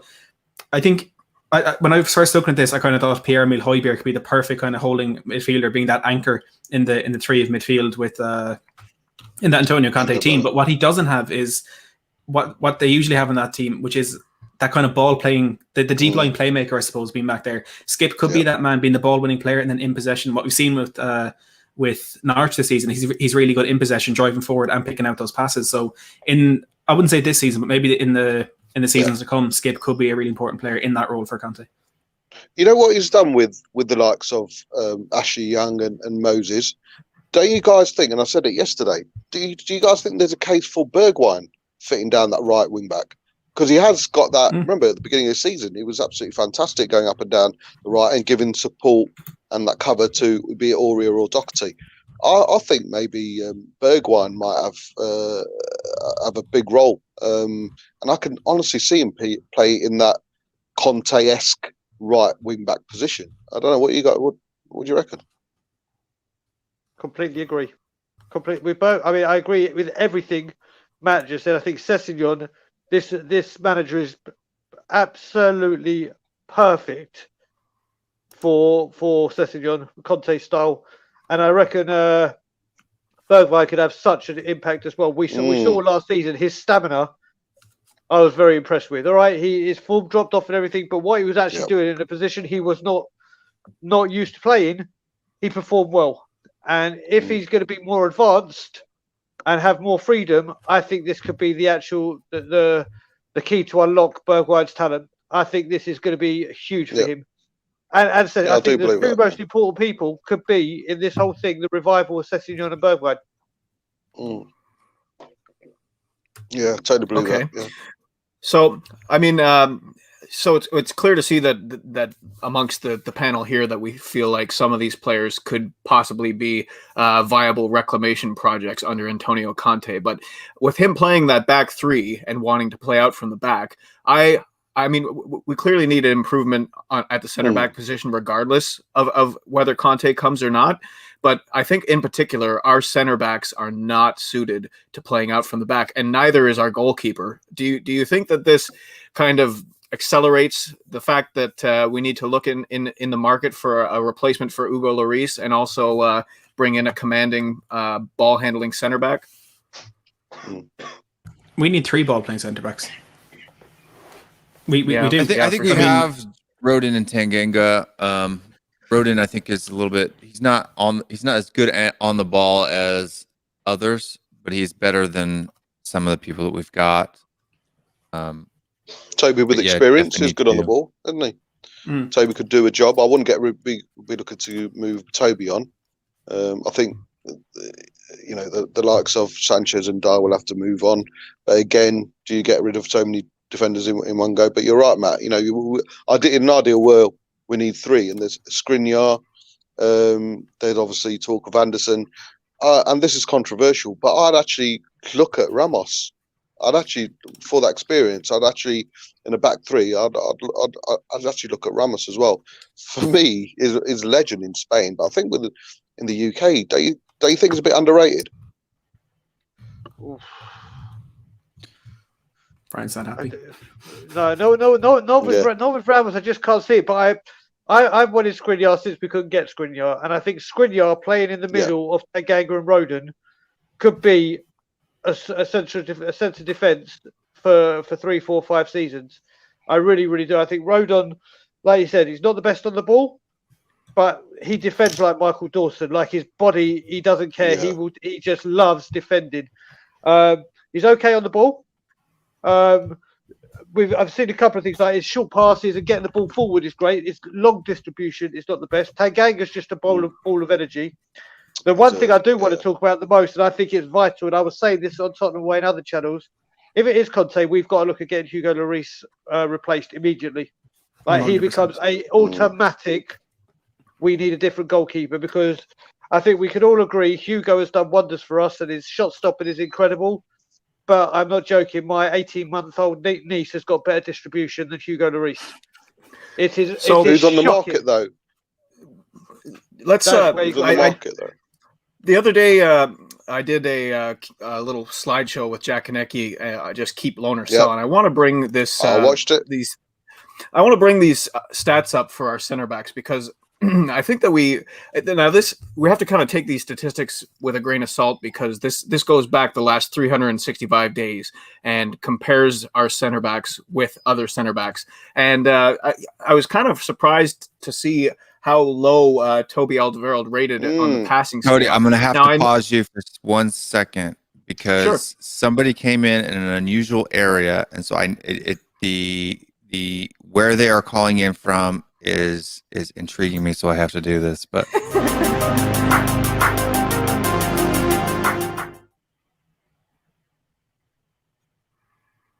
the bun is hiding behind Coney. Oh, we could say something. He's in his car. Danny, can you hear us? Call in his car before. He's frozen on us. Frozen. No, he gave up. He's frozen, or he's very angry. He's just speechless. Yeah. What I do know, I was speaking to him before. He did a minicab on the way home from work. Yeah. Well, Danny, get home and then call in. But for folks that are watching too, make sure you hit that like button, the subscribe button, and ring the bell on the channel if you want to see more videos like this. We do this show every week. I have to say that picture of the bun there, he looks really like Sub-Zero from Mortal Kombat. He looks like he looks like he's about to cut someone's head off. But yeah, let's just look at the other center backs quickly, and then I'll get this off the screen. But obviously, we know that Eric Dyer is not, hopefully not going to be a part of this squad in the future. But he also doesn't really come across as being someone that we want as part of a system that we play out from the back. Davinson Sanchez, I mean, he's even worse in terms of statistics, in terms of how progressive his passes are. We saw several examples of that over the season. And then even Joe Rodon, I mean, this is obviously a small sample size, so it's difficult to really judge him on what he did under Jose, since he only ended up playing in the Premier League 12 appearances, 733 minutes. But I just don't know if any of the center backs that we have at the club currently are suited to playing out from the back, which is what Conte likes to do. So we might have our work cut out for us to get some better center backs who are more progressive in the way that they pass. Do you know? Does it bring in 3 in one go? Go on, mate. Go ahead, Matt. The centre back for Inter Milan, and everyone's looking at. Sorry, I don't know if my connection is messing up here. I can just about hear you. But people are looking at Milan Skriniar and Stefan de Vrij for Inter Milan. But Alessandro Bastoni has been incredible for them this season. Made 33 appearances. Kind of his first season in around that team as Diego Godin was the starting right-hand centre-back last season.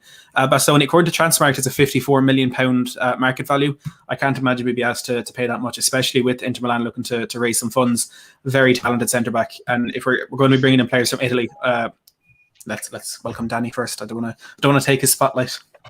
He's young as well, isn't he? You keep going. He's got... the way you jumped in so urgently from your car, which you hadn't, or cab, or whatever you're doing, made me curious as to what if you had any breaking news for us, as this is our breaking news. Yeah, breaking news. Everyone stopped getting deluded about Conte coming to Spurs. You don't think it's happening? Come on, now, Danny. Come on now. Talk Sports says done deal. Better, Danny. Look. The thing is, right? I've had a lot of things I wanted to say over the last couple of days, but I haven't had a chance to. And the thing is, look, even if Conte comes in, right, and he comes in with the director of football, do you honestly, does anyone believe that it's actually going to be backed properly? Because for me, I've seen 20 years of half-heartedly backing from Daniel Levy, right? And people will get deluded and they'll get a bit delusional about he might back him for the first year or first 6 months. When it comes to it, when it really comes to backing him, when we really need it, then it's not going to happen. And for me, I just think nothing's going to change, right? I just think nothing's going to change, to be honest, even if he comes in or not. Obviously, I'm not against it. I'd love it for him to come in. But can you guys honestly sit here and say Daniel Levy's going to back him fully? Really? Of course we can't. I can hope, man. But you like to think that Conte's got this is why I'm not getting my hopes up. Yeah. Listen, here's how I'll say it. Okay, this has got to be the last chance for Daniel Levy to put a 1 foot in front of the other in the right direction for this club. Obviously, you can even see in the way that statement came out. I know it was a typical end of year statement before the Villa game. He is definitely hearing some of the noise that's coming from the Tottenham Hotspur supporters. Yeah. And if he messes this up, I don't think there's any turning back. I mean, you would have hoped that the Super League would have kind of mobilized people and encouraged them to become a little bit more militant in the way that they were going about trying to convince Levy to leave the club. But this is it. This has got to be his last gasp. You know, for me, like to even be considering going after Poch and doing everything that he's going to do to get Conte in the door, hopefully, there's no turning back from this. So it's put up or shut up time for him. So in the end, I feel like even if we can't sit here and be more than 50% hopeful that he's going to get backed, at least if he messes it up, we might see the back end of Daniel Levy after this appointment. Thing is, right, you say that, right, but for me, that man's not going anywhere. At the end of the day, it's Joe Lewis's decision, his and Daniel Levy's little baby, their business, right? And if they're still making money, can you really? They're not going to sell the club because the fans want them to sell the club. They can do whatever the fuck they want with it. And look, we all want the best thing for Tottenham. We all want to see success. All of us do. But the problem is, look, I'm struggling to see even if Conte comes in, because I just can't see how. Look, Conte is basically, Conte for me is like the modern day Mourinho, but he can manage. He's got more passion, more energy, right? He plays better football. He's proven in sort of the last couple of years how good he can be. He's won the biggest titles in some of the biggest countries. So on paper, he'd been unbelievable manager. He's an elite manager, but can we see Daniel Levy doing what Chelsea and what Inter Milan did, and spending the money to back him seriously enough to actually change our fortunes to even have a chance of competing in the top four? Now, I know that he could probably make the team play better as well, but still, for me, I've seen too much of Daniel Levy and how he runs his club over the last 20 years to really sit here and believe that now this is the last thing, and if he fails on this, people are going to want him out. But it's not going to change the fact that people want him out. People have been wanting him out for a long time. Only now people are seeing it that now this is like now or never kind of thing. It's do or die sort of thing. But he's going to sit there and he's just going to find another way to try and make it better. He's not going to sit there and sell the club. They're not going to sit there and sell the club. They're going to just go, right, okay, what do we do next? And they're going to come up with another business plan or another plan to try and get us back to where we were in another way. And that's all that's going to happen. It's just going to be a cycle again. So for me, unless he really backs him, like I'm talking, he needs proper investment in this team. We all know that, right? We're not stupid. We see it. Then I can't see it working out, if I'm honest. I want it to work out, but I just can't. I'm trying to be realistic here. And from what I see and what I know, I just can't see it. I can understand the pessimism, Danny. You're well within your right to think that way, but I feel like I don't want to live in a world where I can't just at least have a sliver of hope about my football club. You know, like if I'm going to get into this mode where it's doomsday all the time, you know, I feel like the pandemic needs to end so I can fly over there and give you a nice big long hug, because we have to let ourselves be hopeful. You need to, man. We know hope dying. No need for that, mate. No need for that. We know it's the hope that kills us, but we have to hold on to something of it.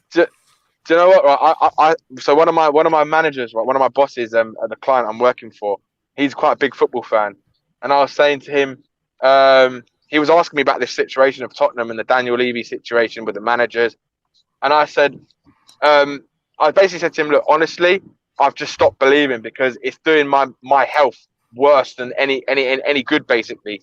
So there's no point hoping when I can basically, I feel that I can foresee what's going to happen in the next 3 years.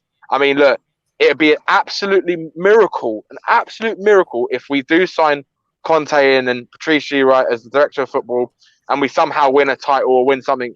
Then I'd be proven wrong, and then I'd be sitting here and be like, well, Daniel Levy's done unbelievable thing to do what he's done to back him and get us to actually have some success that we all crave and need, right? But for me, I just can't see it ending well. I really can't. Yeah. We've got no option, though, have we, Danny? Go ahead. Well, let's get Matty Hayes' opinion here. Yeah. I was just going to say, I wanted to not so much argue a point, but kind of put up a rebuttal for one of them. And that's, it's somewhat of a misconception that Antonio Conte needs massive backing. And I think that's more true in any point than with Spurs. Because you look at the squad we have there, players that could potentially be moving on. You've seen Gareth Bale probably going back to Real Madrid, freeing up £220,000 in the wage packet. Eric Lamela probably be moving on. The likes of Joe Hart leaving on a free. Gazaniga and Danny Rose gone as well. Players that could be leaving: Sergio Aurier, Musa Sissoko, Davinson Sanchez. I can't imagine sticking around for this. We could potentially raise 70, 80, 90 million pounds straight away there that can be put straight back into transfers. And you look at Antonio Conte when he was at Chelsea. In his first season there, he brought in N'Golo Kante for 30 million, David Luiz for 30 million, and Marcos Alonso for 20 million. So that's 80 million spent there. They regained a lot of that with the sale of Oscar for 4to Shanghai SIPG, and Mohamed Salah, Papa Djilibaji, and Patrick Bamford going as well. So he lets players go and he brings it back in using the funds that he's raised for that. But the reason I'm getting so excited about this, and the best way I can put it is I take Poch over Conte, but I'd take Conte and Paratici over Poch. Because Conte identifying these types of players. But I completely agree with you, Matt. I couldn't disagree. It's just Yeah, look, It's the Levy effect. It's the Levy effect. I think I've just been let down. I think like all of us too many times over the years to keep building my hope and being let down again and again and again. I think I'm like I'm now on Brian's level now. Like you're getting there. You're getting there. You've got a way to go. I'm getting there. Yeah. You've got a way to go. Good, I mean, Matt, the only thing I'd say to what you said is obviously with the people Chelsea brought in and the money they got back from Oscar. That's because they had a chairman that would let them invest. And if they recoup money, Abramovich is like, there you go, you made the money, you sold the players, there you go, it's yours. And right now, Abramovich is going to say to Tuchel, here you go, you wanted 200 million, it's 350, go have some fun. That is going to happen with Chelsea. We could recoup all that money you're saying from selling players and the Bell wages and Lamella wages and Danny Rose wages. It's just whether we get told, okay, we've saved this money, and instead of me putting it over here, here you go, Conte. So that's the big question mark. We may get this money coming in. That's what you hope, right? That's what you hope that the director of football, if they bring him in, that's what you hope he's going to do. Because, I mean, listening to Chris Cowlin in his interview today with Romano, it just seems that the only way that these two are going to come, well, especially Petrucci, is if he's given the kind of like the sort of key to Tottenham in a sense, basically, and the transfers. But whether or not Daniel Levy is still going to put his foot in it, because he could give him the control. But at the end of the day, Daniel Levy is the one that signs off on it at the end of the day. And is he going to sign off on some of the things that they might want to do? Are there going to be disagreements like Paul Mitchell had with him and some of the other directors of football we've had in the past? And that's my only thing that I fear about it. I think all eyes are on Levy. I don't think there's been so many eyes on Levy this much ever. You know, under right. Mitchell and stuff. It was all under a pile of other stuff. Whereas now, any form of discontent, any form of transfer not going through after being associated, all fingers will be pointing to Levy. The attention on Levy and Enoch has never been so great. Even after Conte comes in, if or when he comes in, and Paracchini comes in. Bob, I gotta interrupt you. Bob. I gotta interrupt you for just 1 second because I'm sure Brian's gonna love this.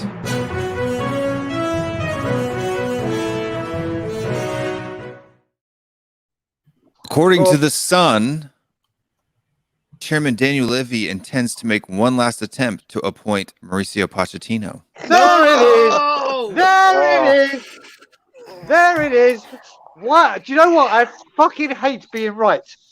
I hate being right. I mean, I can say Daniel Levy. Matt, I don't know if you were listening before you came on. Okay. When I said, Matt, I was just like, I feel so sorry for you because you have been putting in the most outstanding work, research, content, everything together.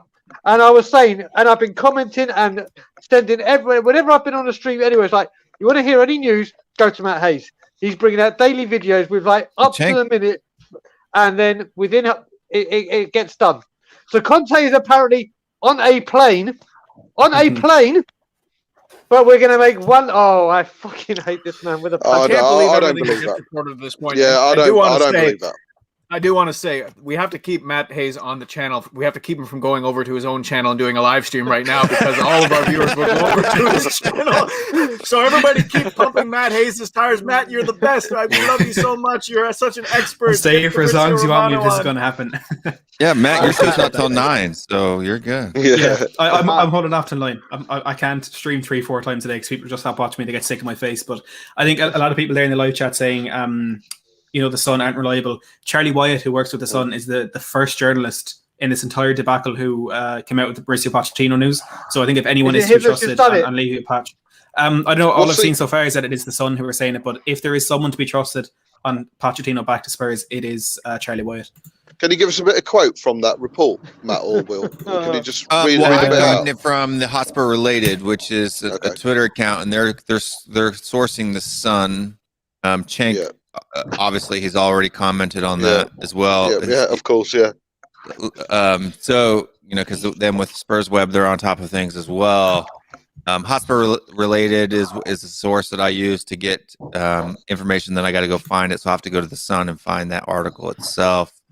I don't know if you actually got the Sun report in front of you. Even if what the Sun is saying is true, even if what the Sun is saying is true, let's just take a step back for a second and realize that we are now talking about the likes of Kante and Pochettino as opposed to the likes of Parker and Potter. So we're at least we're at the right table now. We're not at the kids' table. That's not anymore. the issue, though, is it? Cody, don't you've fallen through the cracks here.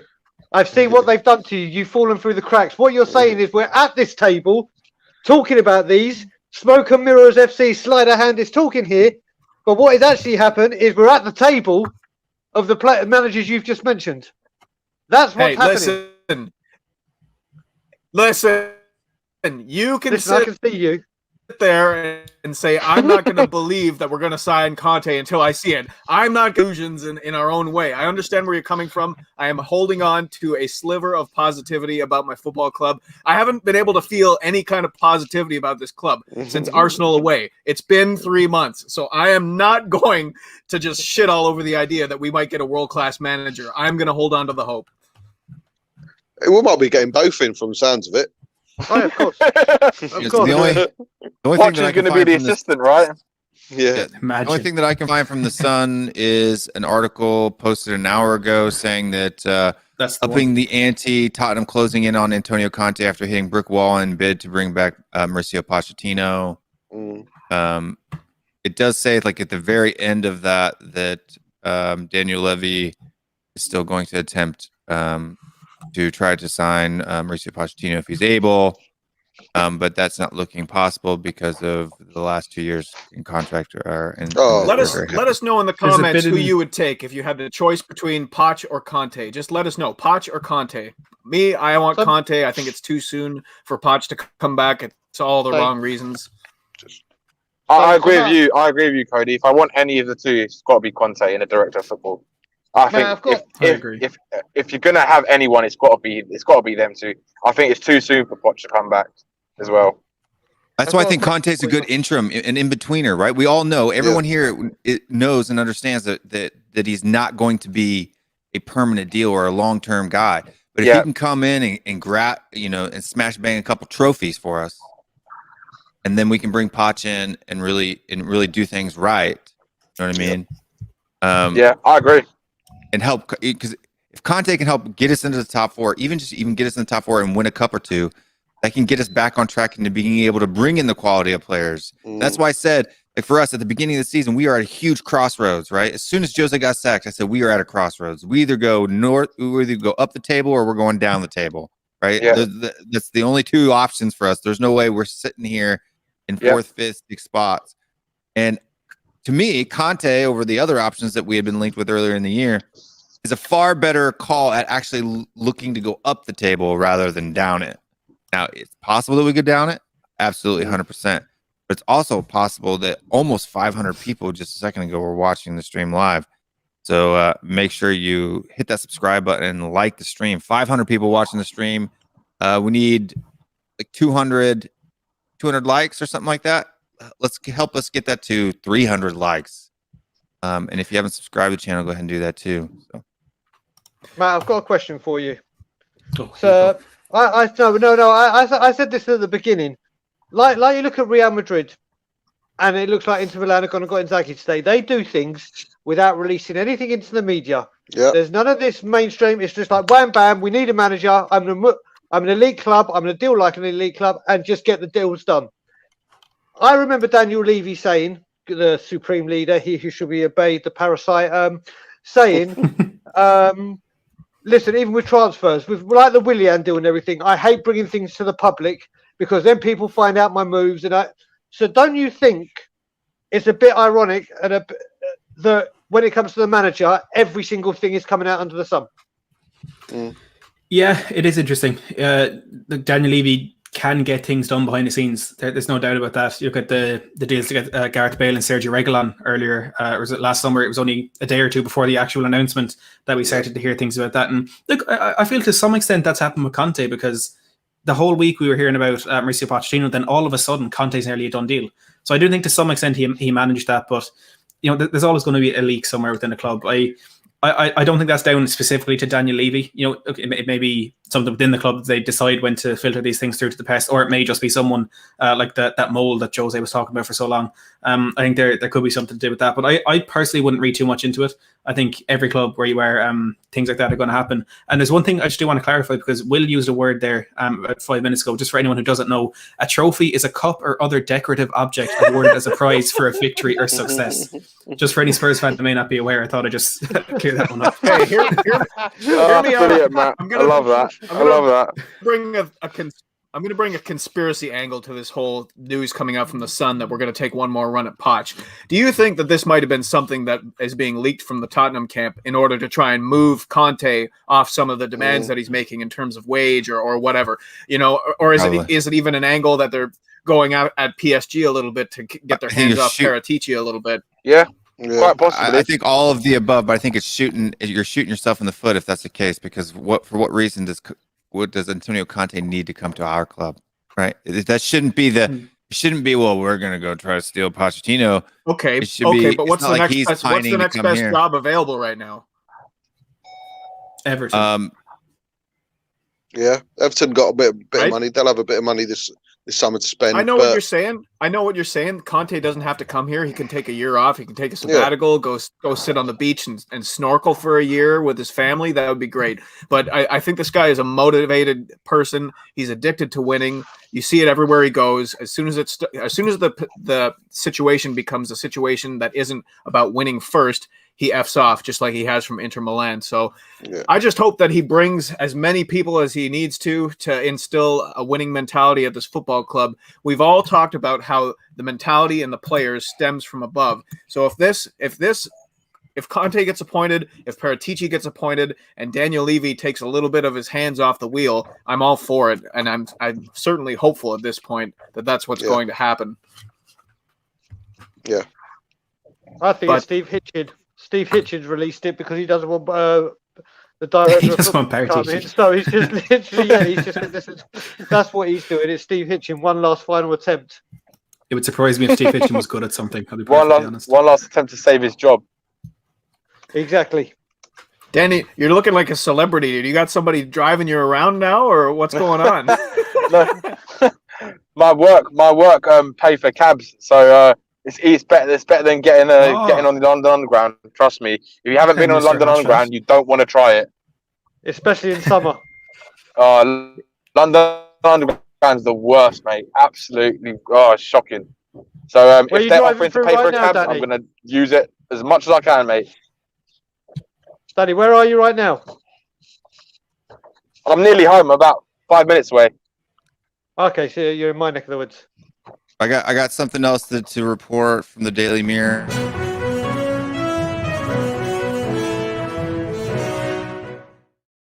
Man, this show is full of these things. These things are coming out like wildfire. We're getting our money's worth out of that club. I am. Antonio Conte has been promised major funds in order to persuade him to become the new THFC head manager. Oh, Brian's triggered right now. Promise the club will fight. When he says major funds, you mean 650,000? That's the major fund. So, Brian, what's your thoughts? Matt has some further information. So no, I was just going to say it's actually a veteran whose surname is Funds. It's like major funds, not money or anything. That's the one promise he'll be getting. Yeah. Apparently, Levy's admitted. Antonio, you misheard me. I promised you major fun. yeah, major fun. Yeah. There you go. Apparently Levy bullshit. Apparently Levy has admitted that the midfield, the team needs an overhaul and a rebuild needs to be started from what is an aging squad. So he's admitted it. You can see that it needs a bit of change. So that's progression. Bob, did you see if he admitted that he's a deluded twat? Yeah. Well, he doesn't have to announce that. We all know that, don't we? Apparently not. What you know? What when it comes to the prospect of Conte coming in, there's two players in the midfield in particular who I want to get your opinions on as to what the impact could be. and that's Tanguy Ndombele and Giovanni Lo Celso. Obviously, both of these guys have had their issues staying fit and staying healthy, but two players that possess massive talent. They've shown it at times during Spurs, but it feels like we haven't had the right manager in here to kind of unlock their talent and get the best out of them. Brian, let's start with you. What do you think Kante could get out of the likes of Ndombele and Lo Celso? Could it work? I think he could get a lot out of Tanguy Ndombele. I really think he can. Apparently, Alex, he wanted him. Reach out, mate, if Apparently you he want to was- jump on. It seems like you're really starting to lose it. And if you have things you need to say, you can say them here. Find me. I don't know what we need proof or of. whoever. So yeah, as I say, Tanguy Ndombele, All I think Conte actually wanted him at one point, and I think he could do a lot with him. Lo Celso or Gio Anderton, as I like to call him. It all depends on how fit he stays. He has got some talent there, but I just think Conte will demand a lot, and I think his injury, his body and injuries will just ruin him under Conte. So I think Lo Celso, if I had the choice, if I was Conte, Lo Celso go, Ndombele keep. Okay, Bobby, what are your thoughts? I keep on saying Ndombele, for me, if he gets his head right and he gets his I said this on Matt's channel yesterday, he for me can be the best midfielder in the world. I'll put my neck on it. I'll put he has got everything, potential wise, ability wise. He's got everything to become the best. We look at Pogba as a world class talent. I think is slightly overrated personally, but if he's looked upon as someone who's world class, I think Ndombele's got it within him to be better. And I honestly believe under Conte, if he listens to Conte and he sorts his own head out as well, because obviously it's down to himself as well. But he's got the potential to be the best midfielder in the Premier League, yeah, but the best midfielder in the world. I believe he's got that potential. Okay. Matty Hayes, what are your thoughts? Is it possible that Conte is the man to unlock Ndombele's unlimited talent that we've seen at times, but not consistently? I said this on a stream yesterday, and I forget which one it was because I've been on about 20. But I feel as much as a manager could be important to how Tanguy Ndombele progresses in his career, Ndombele is more important than that because he needs to get his attitude right. He needs to get his head in the right space, and he needs to get fit, and he needs to be the crucial player that he can be for us. Now, between Ndombele and Lo Celso, as to which one of them would be a better player for us under Antonio Conte, if he goes for a 3-4-3, I think Lo Celso will be the man. But if he goes for a 3-5-2, Ndombele really could flourish under him because it's what he used at Juventus, and it's what he used at Inter Milan, and he kind of has that sort of Mazzala type of player on the left-hand side of the midfield. You know, with Juve it was Pogba, and with Inter Milan in the last couple of seasons it's been Sensi, and it's that kind of flair player, that one who can kind of drift out into those wide positions and pick up the further attacking positions, and Ndombele could really thrive in that. But it's all about getting himself fit, because no one would question that man has the ability. We've seen him around the kind of January, February, March period when he really got going. He could get on the ball, he could spin past 4 or 5 players, and he could ping a 50-yard pass. That talent is there, and he's not the only one in the team. I put Dele Alli in a very similar bracket to this. The talent is there, and it's just about him finding that attitude and finding the right kind of mind frame to be in on the football pitch and to show us what he can do. If he does do that, the sky's the limit for this man, especially under Conte. Well, have Danny, you if you're still there? Yeah, sorry. Yeah, The last word on Spurs. I'll be on in a sec. I'm just going to transfer it to my computer now. All right. Okay. All right. Sounds good. And while we're in that break in the bream, make sure you guys, if you're new to the channel, watching it for the first time, make sure you hit that like and subscribe button. Really appreciate it. If you're new to the channel, we have these shows on at least about 4 of them a week, and they're all along this rate. Obviously, this is an exciting time, so I know you guys are tuning in for that, but we also we appreciate that you're here. Make sure you get in the comments. That's where all the fun is. Let us know your thoughts as we explore this chit and chat about what's going on here. And Bob, did you have some new news or?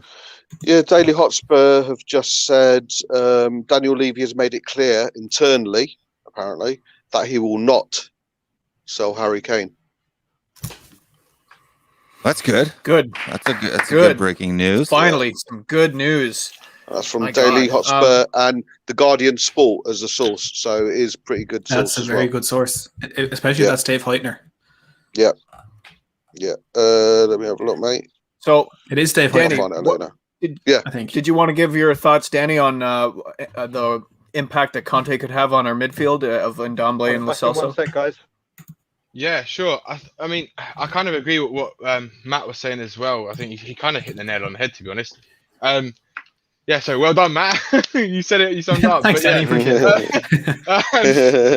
it. But yeah, I think we all know, right, that Ndombele he has got the ability to be one of the best midfielders in the world. His talent is undeniable. You can see it. Everyone can see it.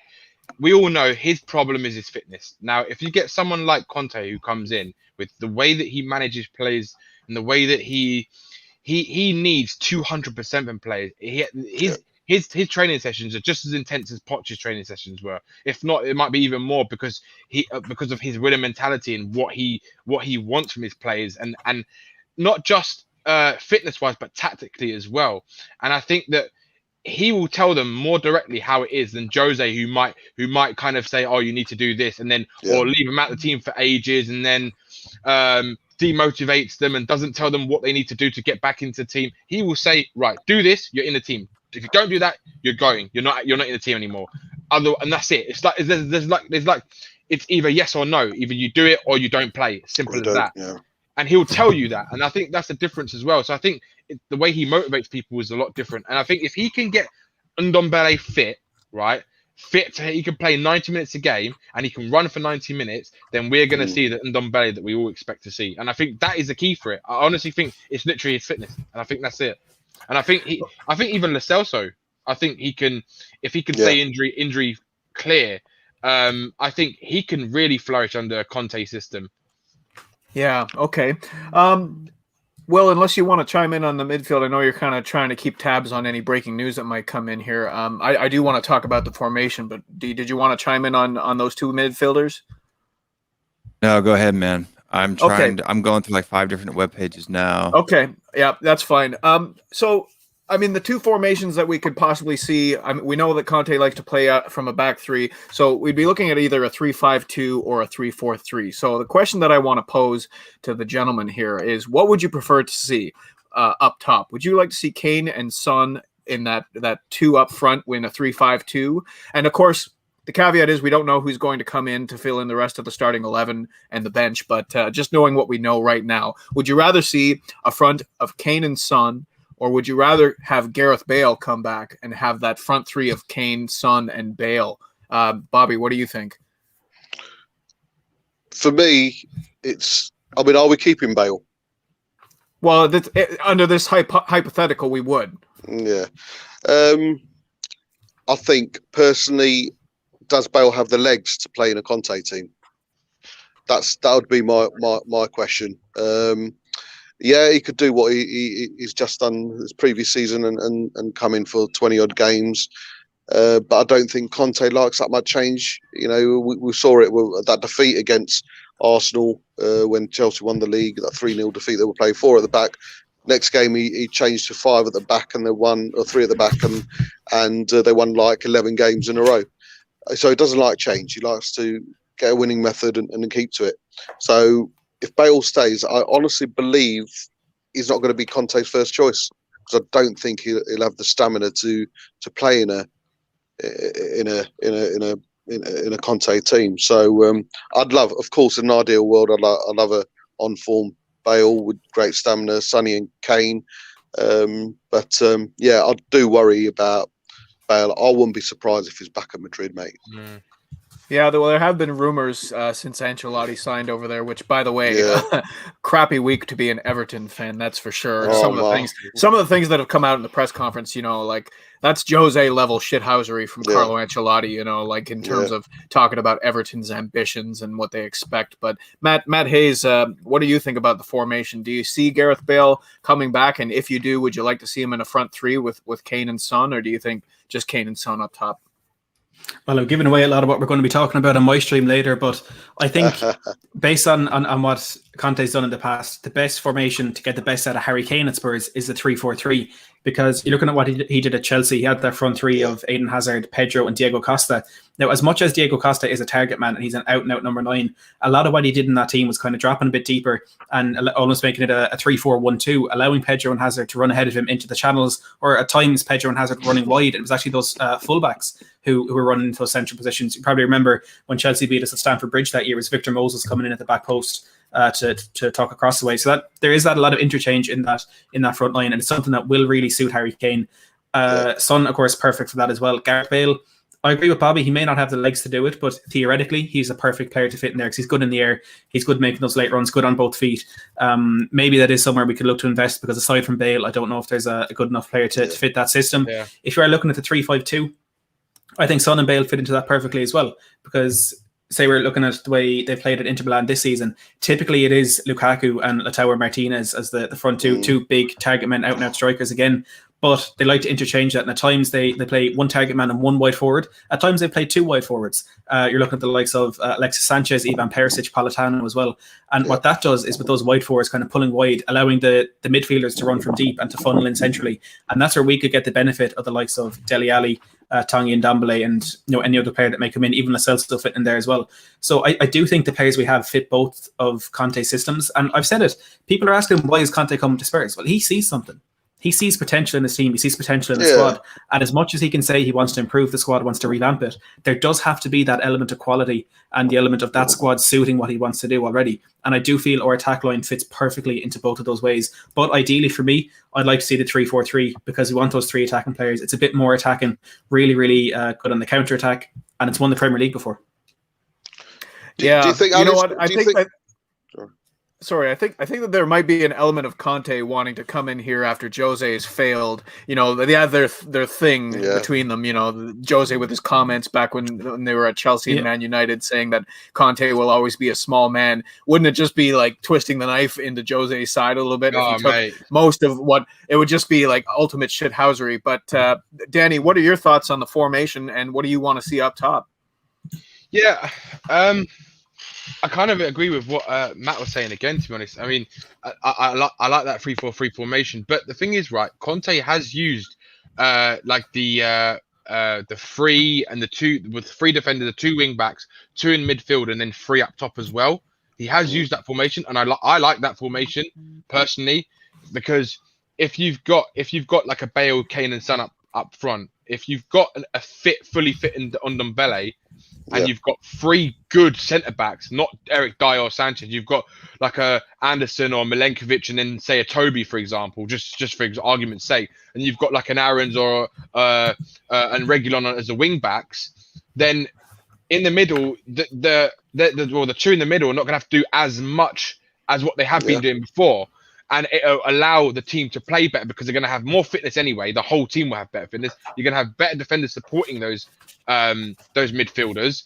And I wouldn't mind the Bale up top with Kane and Son, but I wouldn't want it as my formation against every single team. I think that's where you have to have the element of change, and you need to switch up a little bit. And I do like his kind of default kind of formation, you could call it, which is that with the 2 up top and the 3 in the midfield. Yeah, the 3-5-2. Yeah. So yeah, I mean, I wouldn't mind both, but I think if he's going to come to Tottenham, right, I personally think he's going to use both. I don't think he's going to stick to one. I think he's going to use both, because certain teams, he's going to want to play a certain way, keeping to the philosophy of his way of playing. But certain teams might need to have a different formation to penetrate them easier. And that's what I think he'll do. Like he did it Inter Milan this season. I've seen it where he's used that formation before, the 2 different formations. So I wouldn't be surprised if we see it again if he comes to Tottenham. Yeah, nice. Brian, we skipped over you because you took a little break there. Did you want to chime in on the formation, what you would like to see up top? I agree with Danny and Matt with the 3-4-3, but I think we have to get Bale out of the equation, because Ancelotti, from what we see, is keeping him. Yeah. So I think the conversation has to be, who do we go and get, or do we have someone that can play as that third striker, that other person in the 3? Because I would always say Kane and Son, rather than Lukaku or whatever. I think what we need to try and identify is who would take Bale's place, because from what I'm seeing and what I'm reading and from what Ancelotti said, there is no way Ancelotti is letting him go. Yeah. But the problem is, it's not his decision at the end of the day. It's the board's, and the fans don't want him there, and the board, from what we see, they don't want him either. They want him gone. So at the end of the day, they might say to Ancelotti, "Look, we need to get him off the wage bill. We need him gone, and you could bring in someone else." Or you never know. But I'm just not sure that he wants to go back and play another season at Real Madrid. We don't know. None of us know. But Exactly. for me, the board. For me, it's the board side that might overrule what Ancelotti wants. Well, you look at it on the other side, Danny. If Conte is saying I come and Kane stays, why is Ancelotti not going to be able to say, listen, you may want Bale gone, but I'm keeping him? If he's coming as the manager, you got to think, especially with Ancelotti's pedigree, if Ancelotti says he wants him to stay and gets the chance to win over the Real Madrid fans, he's going to do it. And we've got to look at it and think. Let's just say, I mean, let's see. I mean, I can't think of anyone off the top of my head. Maybe one of you guys can. Do we? We don't. I don't think we have that. Who would you go for as the third player to play up front? I'd love Neto. I love Neto there. Oh, Neto's my favorite. One of my favorite. Mate, I'd even consider Podence. I know he's been injured, but I really rated him as well. Yeah, he's good. Well, can that Daka play there? Do you guys remember Podence? Do you remember the performance he did when he was playing against in the Champions League? He was like their star player. He just tore us apart. And but yeah, I think for me this season, Neto, he's 20 years old, isn't he? 20 years old. 21. He'll be 21 next season. Yeah. He just reminds me of like a young Portuguese son. He can play on both feet. He's quick. His work rate is unbelievable. He runs up and down that pitch. His stamina is unbelievable. Yeah. He can shoot on both feet, cross on both feet. He's smart. Yeah. His movement is good. Everything about him, I love. And for me, that would be the ideal signing if we're going to sign anyone if Bale's not going to be there, for me. I'm going to have to break you here. I'm going to have to interrupt because Matt says that he needs to bounce. So I'm going to let Matt plug his channel because there is a very large audience watching right now. So if for coming to our small channel, he's got the prime opportunity to grab some new folks. Thank you very much, Will. I appreciate it.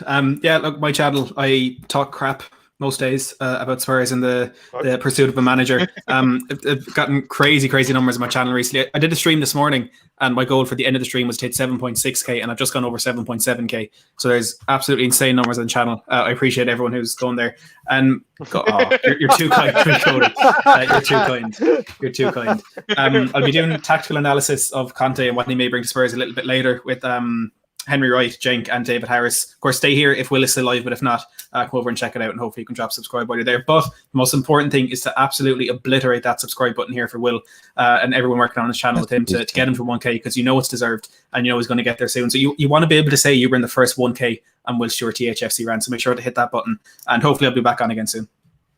Yep. Thank you, Matt. You're always welcome here. You know that, especially for this Creators Corner. If this is a time that you're free, we do the show every week. So if you want to jump on the last hour of that show, you're welcome anytime. I'll do my best. Thanks a million. I'll talk to y'all soon, guys. Yeah. Thank you, Matt, for joining. Before we go on it again, I just want to let you guys know, please do, like Matt said, hit that like, subscribe, and ring that bell button. It really helps us out. I think we're close to 900. Thank you, Henry Allen. I appreciate that. Everybody be like Henry. Henry is the man, and hit that subscribe button. It really helps us out. But yeah, go ahead. Yeah, so sorry, Danny, you've been going on about Daka. Could Daka not play in that third man? He could do. Yeah, he could do. But I think he played more predominantly as a striker, though. So that's probably his best position. Like if we went 5-3-2. Yeah, he could do. Whether, I mean, like it all depends. It all depends on who goes out and who comes in. I think it depends on whether Kane goes, because I'd rather Son and Kane up top than Daka and Son, for example. Yeah. Do you think Ali's in for another chance? A last chance? Is it the last chance saloon, or do you think that's, Conte ain't going to even bother with him? Or do you think it's got another lease life? Personally, I think that we're not going to be able to sell Dele for a few reasons. First of all, we know that Daniel Levy is a huge fan and that he wouldn't want to sell him at his current market value, which is hovering in and around £30 million.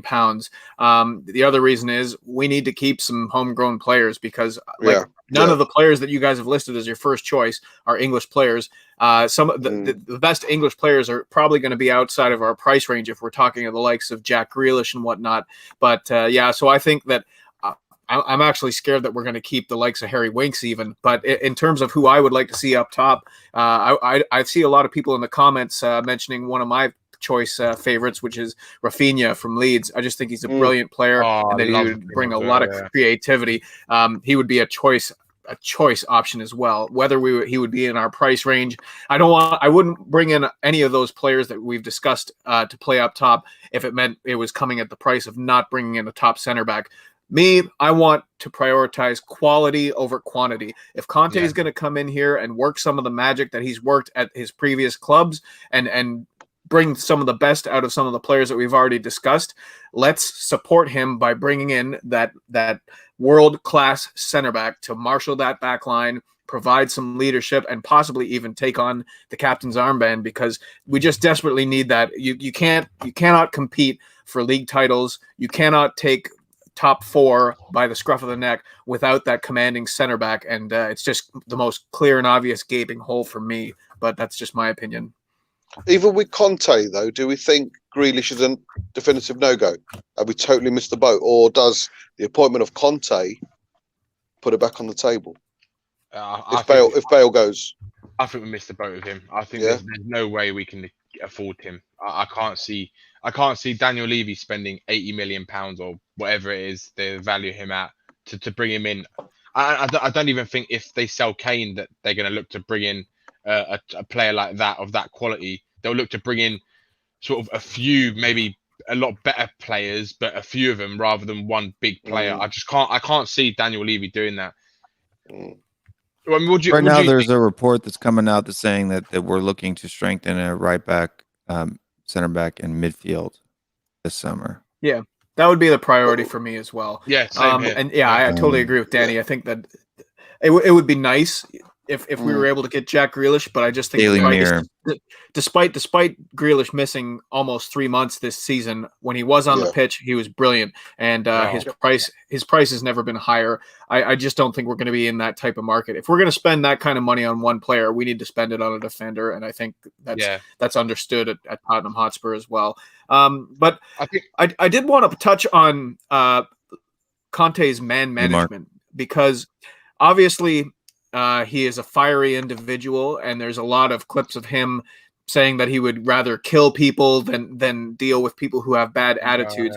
How much is he going to be able to kind of come in here and superimpose that winning mentality on some of the players in this squad? One thing that I noticed about Conte is, yes, he will have rows with players, but I know that people are afraid that he's just another version of Jose Mourinho, but I see in Conte something that I didn't see with Jose, and that is he is able to both fracture and repair relationships. He seems to be a little bit better at man management. You can see what some of the comments that have come out. Cody, but what do you think, Danny?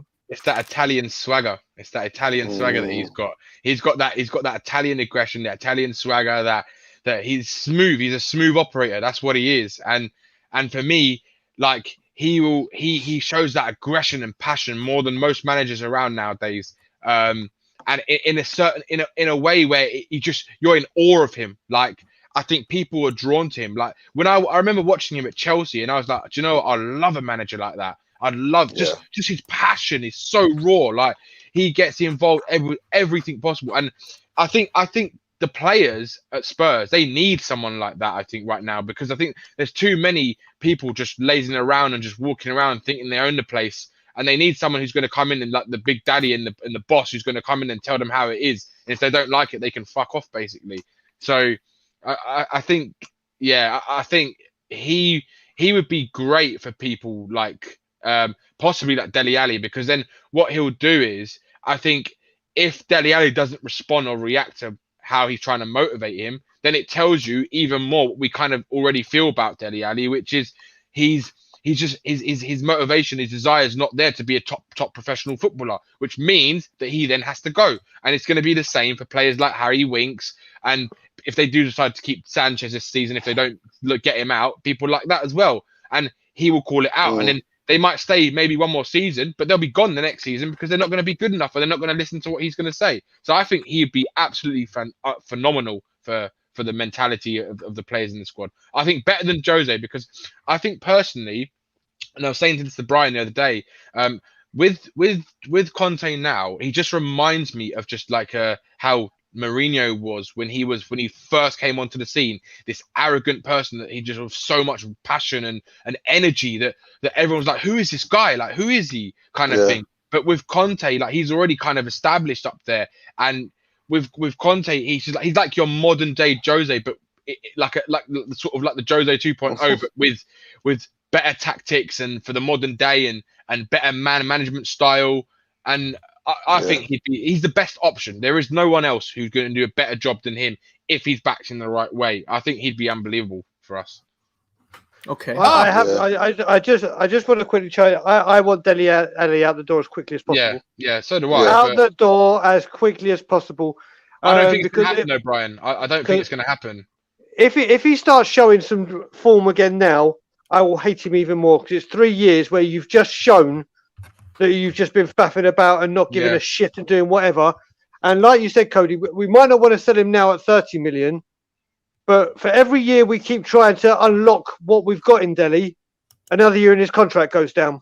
So his value is going down. It's only going down, and we only bought him for 5 million. If we got a 30 or 40 million offer for him right now, I would bite your hand off for him. Oh, yeah, I would. I would be like, out the door, see you later, ta-da. Like when I was on your show, Cody, and you like the 3 players to sell. He is number 1 on my list. Above Dyer, above everyone, because his attitude over the whole time with Poch, over Jose, has just been shambolic. And you would have thought with Delhi, when people like Grealish, Mason Mount, who weren't even heard of, Madison, that isn't even in the English squad right now, they're ahead of him in the England team. Yeah. You would have thought, coming up to a Euros, coming up to a World Cup, right, I'm going to show what I can do. I'm going to deliver. I'm going to be the Dele Alli I know I can be. And he hasn't. The only thing he's done is change his hairstyle 3 times in the last 3 years. You know what, Brian? I think you've hit the nail on the head at that point. I think I couldn't agree more. I think it's the players of those kind of attitude that needs to go out. Like, you can have someone who's a bad footballer because of their ability and they're not the greatest, but they can have the right attitude. Like, I'll give you an example. Ben Davies, he's always got the right attitude, right? He always tries. He might not be a great player, and I know we can do a lot better, and we really need to get rid of him, but his attitude is never wrong. And that's the difference. You need the players who've got the right attitude to play for the club. And I'd rather have someone who gives it their all. Oh, that's brilliant. Come on. We'll do it. Let's grab that last 100 while there's still 352 people watching the stream. Let's do it. Grab that last 100. Let's just get it there today. That'd be crazy. Let's do it. But yeah, I think you get my drift. Well, you look at it. Sorry, but I just want to say, the way you look at it, and how I used to say it when I was working at Booking.com, is it's a will versus a skill issue. Yeah. And if it's a skill issue, you can deal with it and you can train it and you get it out of them and you can improve someone. If it's a will issue, then it's too late. It's done. You need to get them out the door. They're just. Yeah. And with Dele Alli, it's definitely not a skill issue. It's a will issue. And with Ben Davies, it's definitely a skill issue. And you can definitely. Ben Davies, don't get me wrong, he's not good enough to play for Spurs. We've all had this discussion. Alex has completely got about him. But Ben Davies, will come in with a manager and he will try. He will give you 150%. No doubt. He may not be the player we want him to be, but there is no doubt he will not give 150%. Dele Alli is completely, fucking thinks he's above us. It's a will issue. Oh, I'm Dele Alli, I'm this, I'm out the door, mate, out the door. Yeah. You know what? I totally agree, and I do want to give Bobby a chance to say his piece on Dele Alli. My point is, with our situation with the homegrown players, I really don't, and we all know Daniel Levy. Let's just hope that there is a possibility. I will say this: you see it in sport all the time. Player growth is not always linear. Sometimes they have ups and downs. I know I acknowledge and agree with all the points that we said about Dele Alli, but I don't see him going in the summer. Bobby, what are your thoughts? Yeah. Code, I'd rather bring up a youth player and take Ali's position. I think with Ali, it's just been a bit weird this season. You know, sitting in his car for hours on end by himself on Instagram. It's just been weird, mate. And I'm sorry, you play for Tottenham Hotspur Football Club. How dare you decide who to play for and who not to? Which manager you don't like? And no, you're playing for that you know, for that club. Not for no. For me, he just stinks. He just stinks, and he's going to stink the place out. But I know what you're saying. I'd rather just put a youth player, promote a youth player, and take that position. With regards to Conte, yeah, I think he's got it, and I think he'll probably lead by example. Remember what happened with Banega? Was it Banega? The Seville midfielder. Eva Banega. Eva Banega. Yeah. He Conte just had a hair transplant, and Banega took the piss out of him, and he went onto the pitch and said, "I'll see you after the fucking game, mate." And he offered him a fight. He offered him out. And for Inter Milan players to stand there and think, "Whoa, okay," he's actually there. And they told him back, "I'll fucking get you. See you after the game." And he's offered him a fight. I think Banega's never left the stadium as quick as he did that day. And I think that will rub off on players as well. Obviously, he'll know how to treat players. He'll know how to treat players with respect. I don't think we'll see him ever throw players under the bus, Jose-esque. But by doing them little things, you know, coming out and fighting for your team, and because Jose used to do that. Jose always backed his players, and there's always a sense of us against them. And you never got that. We never got that at Tottenham. It was always Jose versus the players versus everyone else. Yeah. But I think Conte needs to bring back, and I think he will, and he'll lead by example. He won't take any shit from the opposition, be it managers or players. And like I say, if you're an Inter Milan player and you see your manager offering a fight against the opposition player, then I think there's still a player inside there, isn't he? He's a good player. I think that players passionate players side always comes out as well. So he's been there. He knows how it feels. And obviously that Italian streak, fire inside him, comes out time to time as well. You know what? If Conte does come, Right. yeah, I'm not seeing that. Those comments aren't really true. If Conte does come to Tottenham, I want to find out who did his hair transplant, because I'm going to fly over there and get Danny Kyriakou drunk, and Will and I are going to steal Danny's hair because there's enough on his head to make up for both of us. You know, like Danny's just going to wake up like this. You're not going to be able to call yourself the Bun anymore. You're going to have to call yourself the Spot. That's it.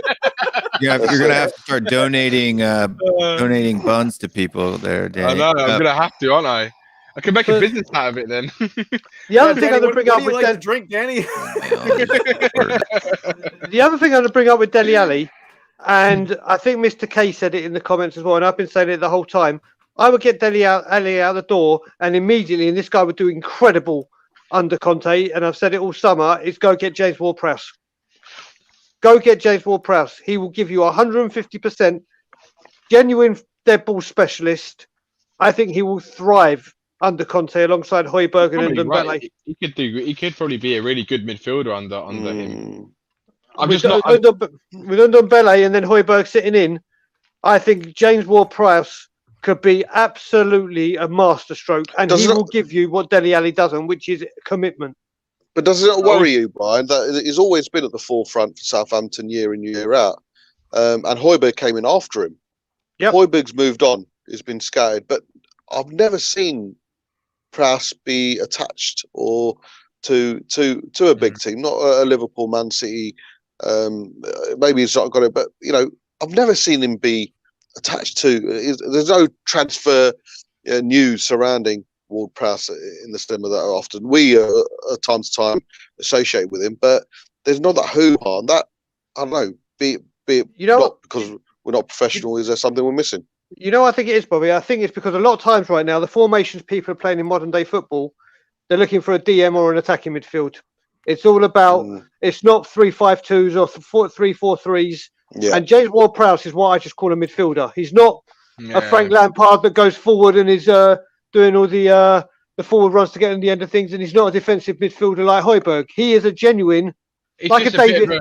He's like a bit of David all-rounder, Howes and isn't Alan he? Neil, exactly, a Tim Sherwood or what? He's a midfielder. David that just Howes. Yeah. Let's just, like, you know what I mean? I'm just trying to think of Tottenham players that just sat in the midfield and that was their job.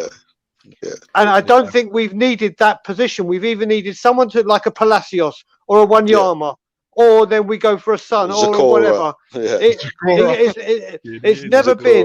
It's never been just a midfield to be a midfield. And I think guys, I got to stop you right there. We got breaking news. There's a tweet on Tottenham's website.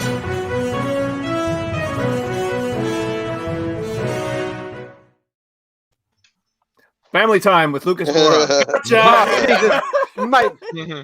Mate, I was literally going onto Twitter right now to check it.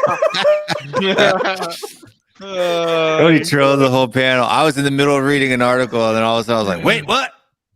Still all of a sudden was going on in the chat. That just sums it up. Doesn't that just sum it up though? Yeah. Has that tweet just this second gone out? I've got. No, I have got. It was like 45 no, minutes ago. Yeah, I have got a tweet from Last Word on Spurs 9 seconds ago. Antonio Conte will earn up to 50 million a year at Tottenham Hotspur. Conte has been promised major transfer funds to persuade him to become Spurs' next manager, and told by the club chairman Daniel Levy that Harry Kane will not be sold this summer. 15 or 50? 15 million 15. a year. Yeah. Like 50. I was like, they're out of their minds if they're saying 50. So Harry Kane's not being sold, and he's been promised major funds as well. We shall see. Yeah. I don't tend to go with Last Word on the Spurs, source, though. But the source is the Mirror. The Mirror, yeah. Yeah. We shall see. Everybody in the comments is loving that breaking news we just had. Oh mate, you really know. You know what it was? It's because someone said, like you said, those comments a minute ago were fake when someone said it's up on the Spurs website, and then obviously you were checking something, and I was like, okay, maybe it's a bit delayed, because I think it was on it was on stuff like We Are Tottenham TV when I was watching We Are Tottenham TV the other day when they started talking about Ancelotti, and no one had broken it, and then bang, it happened, and then it was Sky telling you that apparently broke Conte, and then it happened, and yeah, I think you are, Cody. I think you may be going to hell for that. I spend too much time on Twitter shithousing people, so we get our practice. I do think that this is. I think this is happening. That's my feeling. I know you guys don't want to like what Lucas put yourselves going in there emotionally. What, you don't want to put yourself. Yeah. Yeah, I think this is just a matter of time, whether it's announced today or tomorrow or Monday. You gotta believe. You gotta believe, Brian Daigle. Believe, buddy. Nope. He's coming. Nope. Until I see Conte, and it's branded over everywhere, it's official. I don't believe a goddamn thing. You know what, Brian? Right? I'll believe it when I see us sign some players, some actually good players. That's when I believe it. Like I won't believe if Conte comes in. My thoughts are still going to be the same. Is okay. All right, he's in. Tick. That's one tick off the list of things he needs to do out of the 100 things that he needs to do. That's the first tick. The next tick is get rid of these deadwood. Let's see if he can do that, because we know what Daniel Levy's like. I just don't want to get ahead of myself, build my hope up, and then get let down once again because this fucking great businessman that he is makes all these brilliant decisions for this club. You know what it is as well, Danny? Like you said, it's like, do you know what? I've been looking and see over the last few weeks, we've been linked with people like Martial and everything, and I'm like, do me a favor. I'm like, I want to see transfer links now saying we're in for Skriniar. Yeah, we're in for Grealish. We're in for, or obviously we spoke about, but players of that ilk and that kind of money. And then I'm like, okay, not that I'll believe it, but at least it's shifting. So we're not linked with Martial for 35 million or this one. It's I won't believe it until I see a press conference and Conte is at White Hart Lane or Tottenham Hotspur Way in that training ground or in that stadium. I don't believe a goddamn word. I want Conte. Don't get me wrong. I want Conte and Paratucci. Is that right, Cody? Paratici. I corrected myself. Paratici. But like we said, Mora's potty training his kids. Potty training. We shall see. We shall see. Guys, I've got to love you and leave you. I'm starving. You're basically falling asleep, mate. You're like literally rocking. No. I've been doing this. I've been constantly looking down at laptop Yeah. trying to get the news in. So Get I've the been news. sending.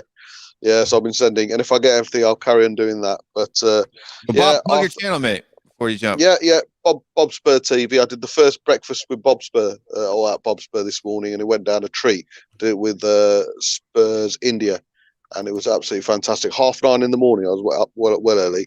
Also got a show every Monday, 4 in the Wall, which Brian was in there. Everyone, you go. He needs a hug. Yeah. Mate, I've been let down too much.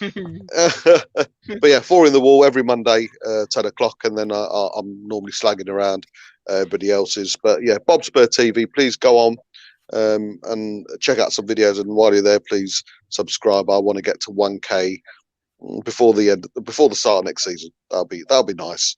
But we'll see how it goes. And of course, Will, you got everyone needs to get on there and go over to Bob because he's honestly Big brilliant. time.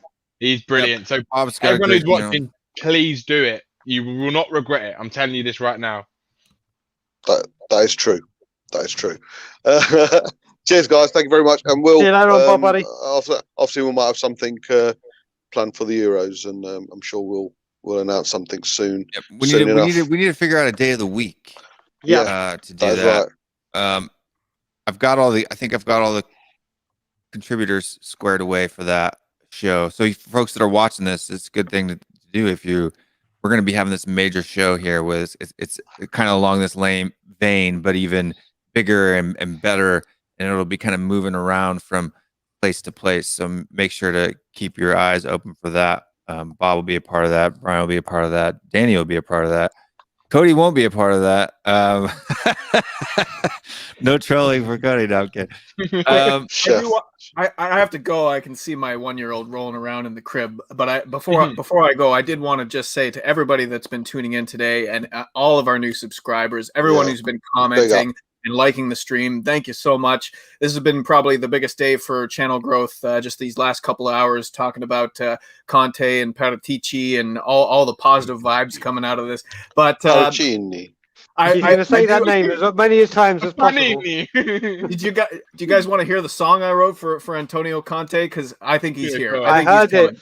Yeah, I heard it. Juventus, look what he did. Now he hates the Chelsea scum because Conte is a Conte is a Oh, brilliant. But I gotta go. The Jose song, huh? See you later, Cody. Later, Codes. Yeah. Big up, guys. See you later. I hate to be the next one to follow so quickly, but like I say, I'm starving. I've got Chinese waiting for me. Yes. See you later. I'll let you know if I'm doing anything later. Nice one. Cheers, Danny. Love you, mate. See you later. All right, Bob. Take it easy, mate. See you later, Will. And for you guys too that are still watching the stream, there's still quite a few of us. Make sure you do hit that like button, subscribe to this channel here, and ring that bell so you're notified every time that we go live. We do go live at a minimum of 4 times a week here on this channel. Sometimes more or less depending on what's going on. We have shows. Mondays tends to be a day off, and Friday tends to be a day off. For now, there's some other thing in the works that we don't know what we're going to do with what day that's going to be on. But Tuesday, 2 shows, Wednesday a show, Thursday a show, Saturday a show, and then we rest on Sunday as well. So, hey, if you're new to the channel, make sure you hit that subscribe button. This one is more of a serious one. It's more of a detailed one. And then we have other ones that are more just like kind of a pub vibe, right? We're just sit there and then we're bantering each other and I'm telling you, bros. Throwing stuff out there like that. So make sure to go ahead and do that. But folks, I mean, we've been on here for about 2.5 hours, and this is normally a 2-hour slot. And it's coming to a time for me. Is there anything else that's really kind of pressing you, Danny, about disappointment or the club in general? You seem to be excited that this possibility, but yet so beaten down that you don't want to get yourself wound up about it. Yeah, spot on. Yeah, that's basically it. It's just, as I said earlier, Will, I'm just gonna my reservation. I'm gonna keep my reservations, and like I said, David until Live? I see, that's it. Look, until I see Conte through the door, like Brian said, until I see actually Levy putting his money where his mouth is and actually signing some players that can really improve the squad, not just bullshit, rubbish players, good quality players, then I might start to be hopeful and optimistic that things actually might turn the corner for Spurs. Can't hear you. All of a sudden, you went mute. I can hear him. Oh, sorry. Yeah. I was on the wrong screen. I was on the wrong screen, and his mouth was still moving, and I could hear nothing. I was watching the YouTube video, which has got about a 25-second delay because I was trying to get. But no, it's. I don't think David's going live. But Matty Hayes is going live in 30 minutes. So I will go ahead and grab that link to that. Copy. Throw that in here, and then we'll throw that in the chat here. So this isn't live yet, but I don't know if we'll run right into the end of it, but we will definitely do. I will definitely be watching Matty's stream in 30 minutes for sure. And Brian, what about yourself? What do you feel is the biggest issue that still concerns you after all of the glorious and happy news that people have been throwing out there? There's only one man, one man only. That every question you ask like this, listen, until like Danny said, we've had this for 20 years. I've been feeling this way for 14 years, and 14 years I've been proven right. But believe me when I say this to everyone that's watching, I would love nothing more than Daniel Levy to prove me wrong. Yeah. I would love nothing more to come on here and say, do you know what, Daniel Levy, well done. I'd love to do it, but there is just so much shit under the. It's just gone too far now. I mean, him announcing this deal is a start. Yeah, it's moving the huge boulder down the hill. But as I said to Danny before, it will take 3 seasons of continuously backing the manager with the players we want. I don't mean get every single player, because I do understand deals sometimes don't go through. But the main targets that the manager states that he wants, we get them. I want them 3 seasons in a row for me to even begin to think that this man has changed. And I mean begin to think.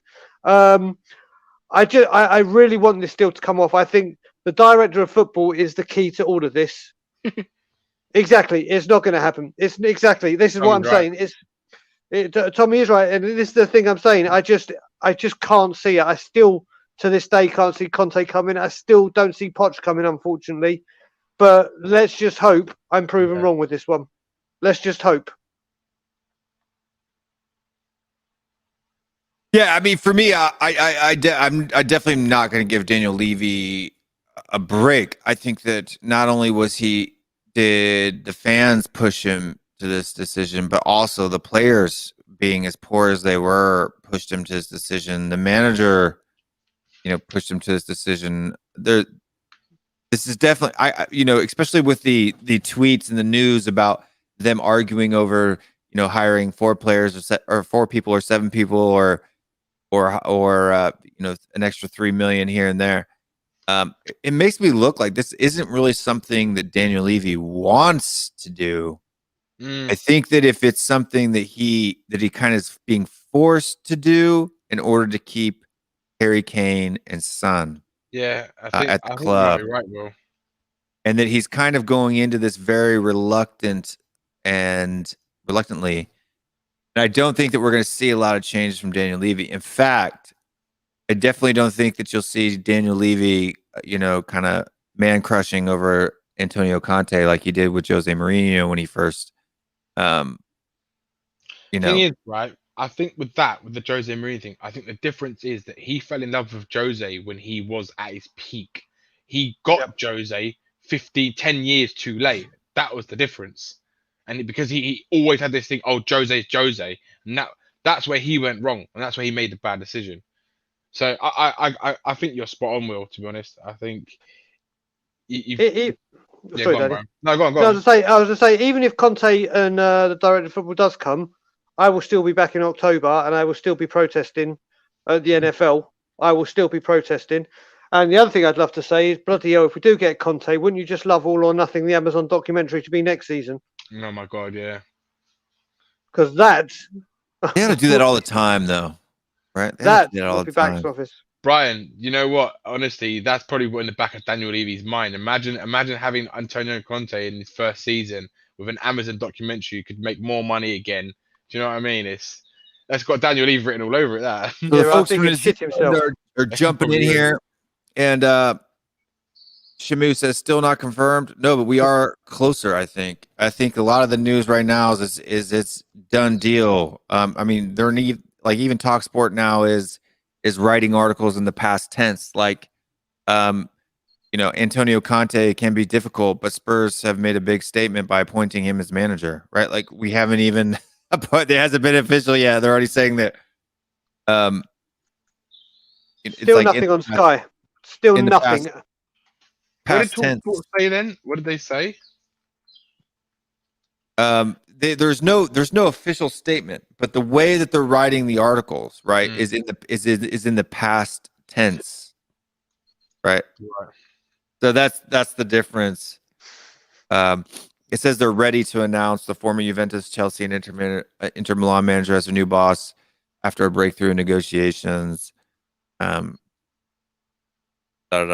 like it's all in the past tense. I think every Spurs fan is going to get very, very excited if he does come in with a director of football, because we've been calling for like a director of football for such a long time now, and he is one of the best in the world as well. So to bring him in, it is like Brian said, it's the first step of many. And I think for me, the next step really is to get rid of those players. If they can get rid of those players and also sack Steve Hitchin, that would be an even better start. That's step 2. But yeah, I think everyone's going to have a reason to be. Even I will be slightly more optimistic if they do come in. But like we all said, let's see it, and then yeah, Billy Bell from Brian. See, I agree with what Derek's saying, but yeah, I'm just trying to be a bit more optimistic than I am. Agreed. Yeah, no, but folks, I actually have to run. So Brian and Danny, thank you guys very much for joining the stream. Folks, if you are still watching and you haven't subscribed to the channel, now is not your last chance, but it's a good one. It's a good opportunity to go ahead and smash that like button and hit that subscribe. I think that we are, 9:24 is what we've ended the stream well done, on brother. right now. So Nearly there, Will. Nearly at that 1K. We're both close to the 1K. Yep. And guys, if you guys want a chance to promote your channels, now is the time. So Brian, I'm gonna hand it over to you, my man. Okay, I'll go first. Thanks, Will. First of all, everyone like, share, subscribe to Will. I come on this channel regularly. He pumps out phenomenal content, and is also his late night rants has just allowed me to release so much anger and aggression. So it's been real therapy for me, and it's always worth a good watch. Whether the debates are serious, if you are watching, you're a bald-headed. that would be my debut on that show. That was my debut with Will. But yeah, you can find me at Tottenham Away. Tomorrow we will have the 2 Brian show, although it's going to be the 2 J shows tomorrow, because Brian is taking a well-deserved weekend away. So it's going to be me, Jack Kanicki, and Jake. And who knows, we might get JBJB rather than BJBJ on tomorrow. So stay tuned. We also do a show on Monday, but yeah, you can find us at Tottenham Away. Please come over and like, share, and subscribe. And once again, Will, thanks for letting me on. Yep. No, thank you for coming on. You guys make the show as great as it is, as well as do the people in the comments and you folks at home who are watching there. You guys give us the energy to do it. And then Danny, new channel coming up. Yeah. Tell people about it. So we've got some more progress on that, hopefully on Saturday. And hopefully in the next, before the Premier League starts again, we should have it released. So we're going to have a channel, and it's called In the Box, which is the YouTube channel. And the Twitter handle is inthebox_TV. So if you follow that, you'll hear for some more news coming up in the next 2 weeks. And it's basically, we're going to have a debate show based on the Premier League teams. We will have a dedicated Spurs show twice a week as well for all these beautiful Spurs fans that we love and adore, and have these. If you want to see more of these beautiful faces above me, then I'm sure they're going to be coming on. So, and with the other shows that we will be doing, we're going to have just the most unbelievably delusional fans that you'll ever see on YouTube. So if you want to watch more idiots, then yeah, definitely come and watch. Why can't I do that? But I just want to say as well, yeah, that's my channel. But these two beautiful men right here, you need to literally smash that subscribe and go to their channels and like all their content, and you need to go over there and watch what they do, because both of them in their own ways just have unbelievable content, and they're just so good to watch. Like the shows that Tottenham Away do are just brilliant, and they do so many different kinds of types of shows. And with Will, he's just a genius. And honestly, you need to go on and watch his rant shows, because they are some of the most hilarious things I've seen on YouTube. Oh, it's brilliant. So you need to go there and watch it, please. Yeah, the rant shows are a good time. They're a fun time. Just want to thank our channel sponsors again. These great folks help us to not only moderate in the comments and stuff like that, but also they help do it financially, help pay for all the fees and all that stuff that it costs for us to do that. So if you'd like to help them, to join them as a Patreon for the channel, you can go to patreon.com/THFCRants. They're the lifeblood of the channel. And if you like funny t-shirts that are based off Tottenham Hotspur YouTube channel memes, we have a store just for that. I'll be ordering my hoodie on the weekend. The bun. Yeah, this is the bun, people, right? That's the bun that inspired the shirt. The bun. Danny is the bun. And I think I have that on one of these things. Switch over to the Rants channel here. And ba-boom, the bun. I like it. That's so funny. The bun. The bun. The most famous hair in YouTube. It is. I swear, more people know my bun than they do me. Everybody just calls you the bun from now on. So that's it. That is what I go by. I need to trim my beard. It makes my face look rounder when this top part gets really long. So I have to.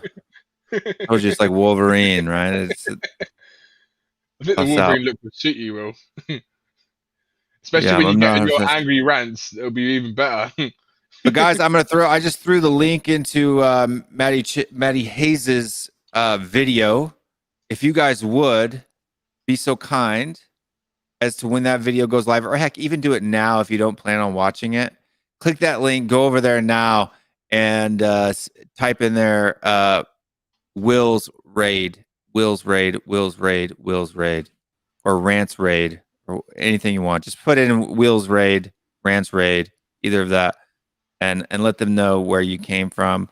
Matt's helped us out a lot. I've done from people who have watched or subscribed to Matty Hayes. I'm sure you've seen me on some of the watch alongs, Brian as well, Danny as well. He's our big brother, and he's always good to us. So make sure you guys go ahead and support his show, folks.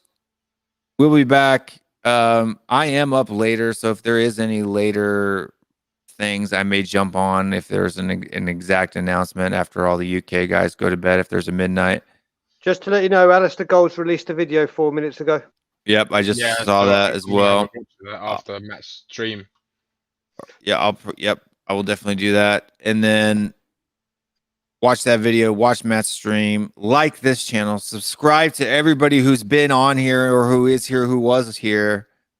And thank you guys so much for watching. It's been a great show. I think our highest point, we hit 503 viewers. And then right now, that's just within this stream, almost 100 subscribers during the stream itself. Phenomenal. Yeah. So thank you for doing that. We appreciate it. Make that 101. And look, guys, we'll see you next time. Stay strong. Stay Spurs. And viva la Conte. Viva la Conte. Viva la Conte. Viva. Conte. Panini. 1, 2, 3, 4. Let's go down.